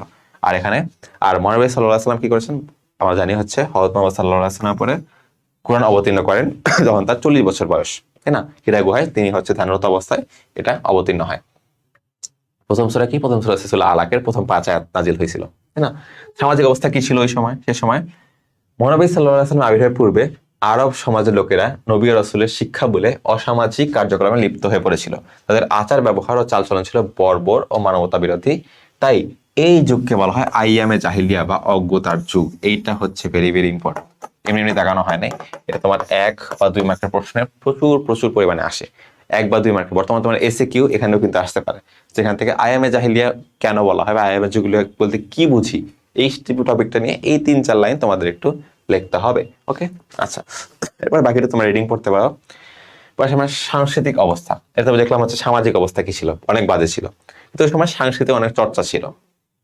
সেখানে কি হতো, একটা উকাজ নামে একটা মেলা হইতো, একটা বাৎসরিক একটা মেলা, উকাজ মেলা, যেখানে আসআবুল মুলাকাত মাল্লাকাত মানে 7টা ঝুলন্ত গীতি কবিতা থাকতো। মানে ওই সময়ের আরবদের তৈরি করা হচ্ছে শ্রেষ্ঠ 7টা কবিতা, সেই 7টা কবিতা হচ্ছে এখানে ঝুলানো থাকতো। কোথায়? পবিত্র কাবার দেয়ালে, আমাদের কাবার দেয়ালে তার কবিতা ঝুলায় রাখতো, ওকে? এটা হচ্ছে কোথায় হতো? উকাজ মেলায় হইতো, ঠিক আছে? আর হচ্ছে সংস্কৃতি বলছে সংস্কৃতি হচ্ছে প্রধান মাধ্যম, তাহলে কি ছিল? কবিতা ছিল, কারণ তো কবিতা ঝুলায় লাগতো মক্কায়, তাহলে কি হইতো? কবিতাই ছিল, তাই না?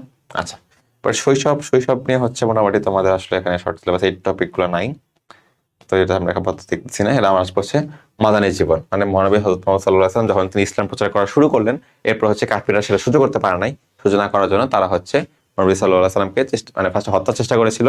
সেই হত্যা মানে থেকে হচ্ছে নিজেকে রক্ষা করার জন্য নবী সাল্লাল্লাহু আলাইহি ওয়াসাল্লাম মদিনায় হিজরত করেছিলেন। তো সেই মাদানী জীবনটা আমরা এখন একটু জানবো। তো তিনি কবে হিজরত করেন? 622 খ্রিস্টাব্দ, এখন চলে 2026, 622 খ্রিস্টাব্দে মদিনায় হিজরত করলেন, ওকে? তাহলে এখানে হচ্ছে 2 ধরনের মানুষ ছিল, একটা হচ্ছে মুহাজির, একটা হচ্ছে আনসার। মুহাজির যারা মহানবী সাল্লাল্লাহু আলাইহি সাল্লামের সাথে মক্কা থেকে মদিনায় হিজরত করেছিলেন, যারা হিজরত করে তাদেরকে বলা হয় মুহাজির। আর যারা হচ্ছে মদিনার যারা লোকাল মানুষজন ছিলেন, যারা মহানবী সাল্লাল্লাহু আলাইহি সাল্লাম এবং অন্যান্য মুহাজিরদের সাহায্য করেছেন, সাহায্যকারীকে আরবিতে বলা হচ্ছে আনসার, ওকে? আনসার।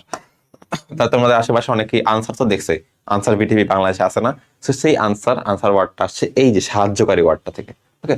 তো আরবিতে আনসার অর্থ হচ্ছে সাহায্যকারী, আর মুহাজির অর্থ হচ্ছে হিজরতকারী। এটা খেয়াল রাখবা, সাহায্যকারী, হিজরতকারী। আর তারপরে তিনি হচ্ছে কি, মহানবী সাল্লাল্লাহু আলাইহি ওয়াসাল্লাম মদিনায় কোন মসজিদটা গড়ে তুলেছিলেন? মসজিদে নববী, যেটা হচ্ছে প্রথম মক্কা বলা হয়। এটা হচ্ছে মুসলমানদের প্রথম মক্কা বলা হয়, মসজিদে নববী, ঠিক আছে? আচ্ছা, মদিনা সনদ ছিল। মদিনা সনদ কি হয়েছিল? এখানে 47টা ধারা ছিল, এটা আমাদের জানতে হবে।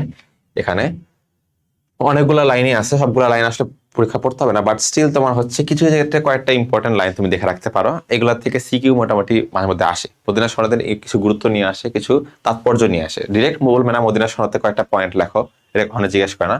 মদিনা সনদ কেন গুরুত্বপূর্ণ ছিল, কেন এটা ইসলামের একটা মাইল ফলো হিসেবে ছিল, সেই জন্য তোমাকে পরীক্ষা আসতে পারে। লেখা লেখো, সিকিউর জন্য ইম্পর্টেন্স।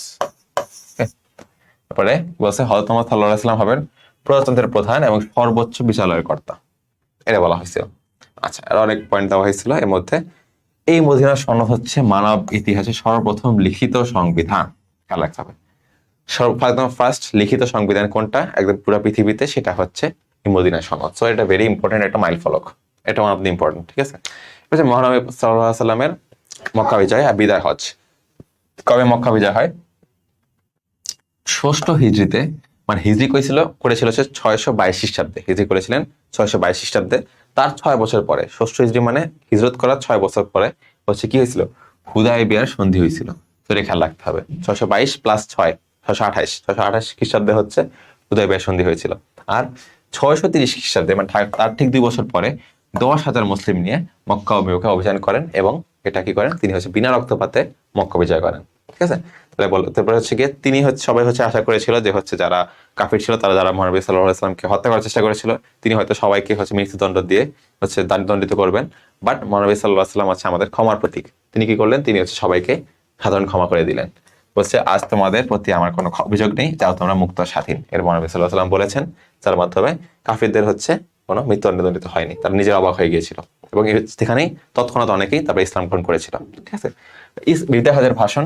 এরপর হচ্ছে 632 খ্রিস্টাব্দে হচ্ছে তিনি দশম হিজরিতে তিনি হচ্ছে হজ করার ইচ্ছা করছিলেন।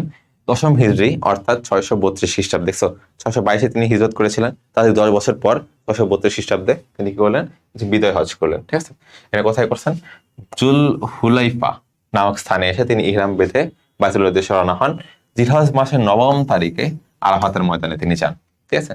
আর তারপরে জাবালের রহমতের উপর দাঁড়িয়ে, এই আরাফাতের ময়দানে জাবালের রহমতের উপর দাঁড়িয়ে তিনি হচ্ছে আমাদের বিদায় হজের যে ভাষণ, বিখ্যাত ভাষণ তিনি দিয়েছেন। আচ্ছা, এখানে বলা হচ্ছে অনেকগুলো ভাষণ আছে, এখানে কয়েকটা আসলে তোমাদের মনে রাখা উচিত। সেটা হচ্ছে মনে দিয়ে শুনবে, আগামী বছর আমি তোমাদের একত্র হতে পারবো কিনা জানি না, কারণ উনি মোটামুটি একটা নির্দেশন পেয়ে গেছিলেন, যেহেতু মোটামুটি তখন ইসলাম প্রতিষ্ঠা হয়ে গেছিল। তো ওনার হয়তো আর বেশি আয়ুকাল থাকবে না, সেটা উনি বুঝতে পেরে গেছিলেন। ঠিক আছে? আজকের দিন পবিত্র, অনেক কিছু বলা হয়েছে। তারপর হচ্ছে একদিন সবাইকে আল্লাহর সামনে উপস্থিত হতে হবে, হাদিস হিসাব দিতে হবে। প্রত্যেকটা কিন্তু এগুলো যেহেতু মহানবী সাল্লাল্লাহু আলাইহি ওয়াসাল্লাম নিজের মুখের বক্তব্য, সেগুলো কিন্তু হাদিস হিসেবে তুমি বলে দিতে পারো বা সুন্নাত হিসেবে বলতে পারো। ঠিক আছে? আচ্ছা, বলেছেন আমি শেষ নবী, আমার পরে কোনো নবী আসবে না। এটা একটা সিঙ্গেল তুমি বলতে পারো। মহানবী সাল্লাল্লাহু আলাইহি ওয়াসাল্লাম বলেছেন আমি শেষ নবী, আমার পরে কোনো নবী আসবে না। কথা তো ভুল না। ঠিক আছে? মহানবী সাল্লাল্লাহু আলাইহি ওয়াসাল্লাম নিজে বিদায় হজের ভাষণে বলছেন। ঠিক আছে? তারপরে তুমি বললে যে আচ্ছা আমি তোমাদের এই যে সূরা আল মাইদা আয়াত নাম্বার 3 দেখছো, বলছিলাম না, এটা আবার এখানে ইউজ করতে পারবা তুমি। দেখছো যে আজ আমি তোমাদের দিনকে পূর্ণাঙ্গ করে দিলাম, আমার নিয়ামত তোমাদের পরিপূর্ণ করে দিলাম, ইসলামকে তোমার জন্য পূর্ণাঙ্গ জীবন ব্যবস্থা হিসেবে মনোনীত করলাম। সো আলটিমেটলি এটা হচ্ছে তুমি এখানে ইউজ করতে পারো, আগে ইউজ করতে পারো, অনেক জায়গায় টার্মটা তুমি ইউজ করতে পারবা আয়াতটা। ঠিক আছে? খুলাফা রাশিদিনের মধ্যে এখানে হচ্ছে তোমাদের এগুলো হচ্ছে মোটামুটি শর্ট সিলেবাসে তোমাদের আসলে নাই। এখানে আছে হচ্ছে তোমার মুসলিম মনীষী, এখানে বলছে যে ইকরা। ওকে, যখন প্রথম হযরত মুহাম্মদ সাল্লাল্লাহু আলাইহি সাল্লামের কাছে তোমার কোরআন নাজিল হয়েছিল, হযরত সূরা হচ্ছে গিয়ে তোমার প্রথম 5টা আয়াত নাজিল হয়েছিল, সেখানে তোমার প্রথমে হচ্ছে আসার পর হচ্ছে ইকরা। হ্যাঁ, ইকরা বিসমি রাব্বিকাল্লাযী ফালাক। হ্যাঁ, বলা হয়েছিল ইকরা ওয়ার্ডটা মানে হচ্ছে পড়ুন, আপনি পড়ুন, কিন্তু মহানবী সাল্লাল্লাহু আলাইহি সাল্লাম বলেছেন আমি তো পড়তে পারি না। তারপর হচ্ছে এখানে হচ্ছে আরো হিজর আলাইহিস সালাম ছিলেন, তিনি হচ্ছে তাকে আলিঙ্গন করে তাকে হচ্ছে এই জ্ঞান দিয়েছিলেন, পরে তিনি পড়তে পেরেছিলেন। ঠিক আছে? প্রথম 5টা আয়াত এসেছিল। সো এই যে ইকরা হচ্ছে অর্থ আপনি পড়ুন। সে প্রত্যেক মুসলমানের উপর জ্ঞান অন্বেষণ করা ফরজ, অর্থাৎ এটা ফরজ কাজ। আপনারা জানেন তো ফরজ মানে কি, অবশ্যই পালনীয়, এটা আমরা পড়ে এসেছি। ঠিক আছে না? 2 নম্বর অধ্যায়। প্রত্যেক মুসলমানের উপর জ্ঞান অন্বেষণ করা ফরজ, এটা বলছে ইবনে মাজাহ।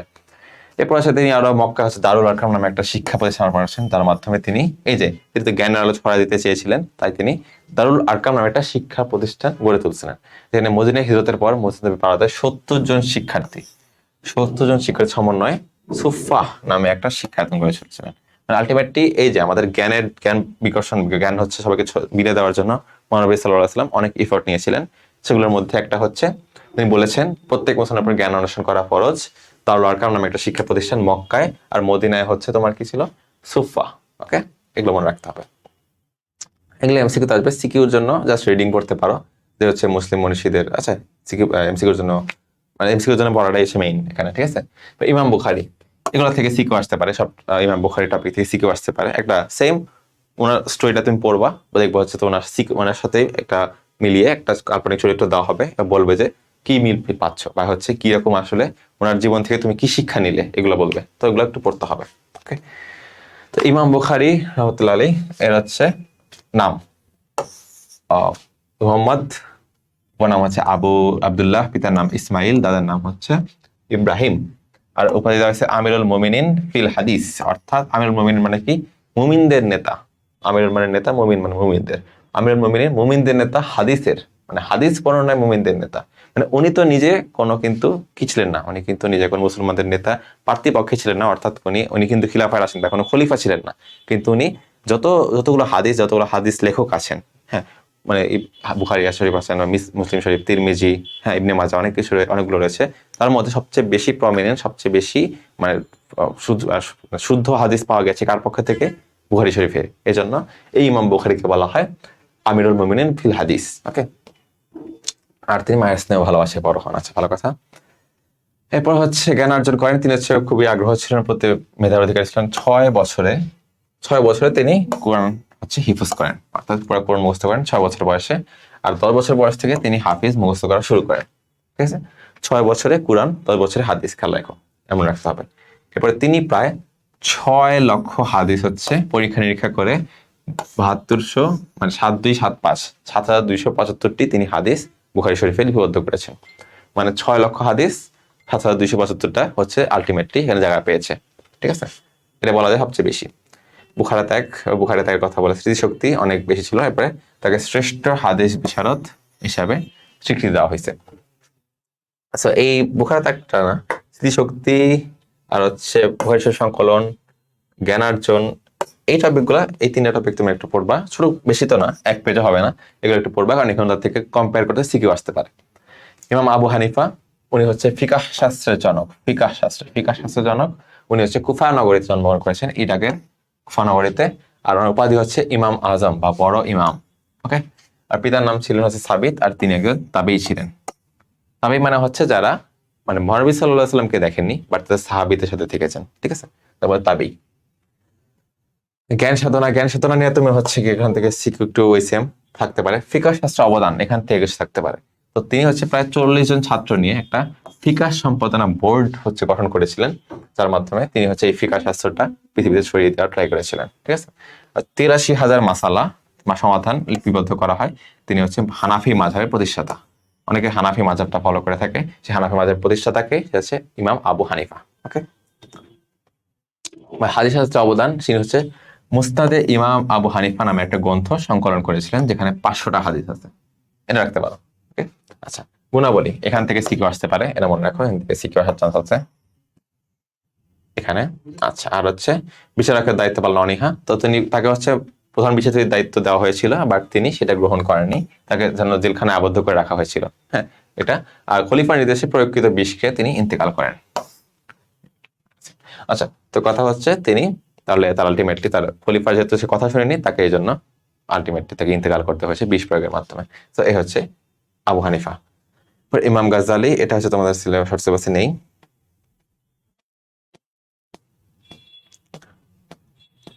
ওকে, তাহলে তোমাদের পড়া মোটামুটি শেষ। তো এগুলা থেকে তোমাদের যেগুলো বলেছি, যেগুলো হচ্ছে এমসিকিউতে কি আসতে পারে, এমসিকিউতে কি আসতে পারে, শর্ট এসএকিউ আকারে কি আসতে পারে, সেগুলো মতো ভালো মতো পড়বা। ইনশাআল্লাহ ভালো একটা পরীক্ষা হবে, এখনো সময় আছে। একদিন যদি একটু ভিডিওটা দেখো, তার অনলাইনগুলো পড়ো, একটু সুন্দর মতো যেগুলো বললাম যে এই সব টপিক থেকে সিকিউ আসতে পারে, সেগুলো একটু পয়েন্ট করে লিখবা, নীলকালিতে লিখবা অবশ্যই। প্রত্যেকটা আয়াত তোমরা কি করবা, নীলকালিতে লিখবা, তাহলে কোনো হচ্ছে টিচার একটু চোখে পড়বে, ভালো মার্কস দিবে। যেগুলো পয়েন্ট করে লিখবা, মনে করে বললো যে বৈশিষ্ট্যগুলো লেখো, পয়েন্ট করে বৈশিষ্ট্য লিখবা। পয়েন্টের প্রথম ওয়ার্ডটা মনে করো এক লেখা একটা গোল দিলা, এক লেখা একটা গোল দিলা, হ্যাঁ, এই জিনিসটা কিন্তু নীলকালিতে হবে, খেয়াল রাখবা। তাহলে এগুলো সুন্দর করে ফাঁকা ফাঁকা করে লিখবা, বেশি গ্যাপ দেওয়ার দরকার নেই, একটা ডিসেন্ট একটা গ্যাপ দিবা। টিচার সুন্দর মতো গোছানো থাকলে মানে ভালো একটা মার্কস পাবা ইনশাল্লাহ। ইসলাম শিক্ষা কিন্তু 100 পাওয়া পসিবল, সত্যি কথা বলতেছি। যদি সুন্দর মতো এইভাবে কিছু লাইন ফলো করো, এমসিকিউতে ভুল না করো, তাহলে ইনশাল্লাহ পসিবল। তো আজকে এই পর্যন্তই। তাহলে ইনশাল্লাহ ভালো একটা পরীক্ষা হবে, দোয়া রইল হওয়ার জন্য। আল্লাহ হাফেজ।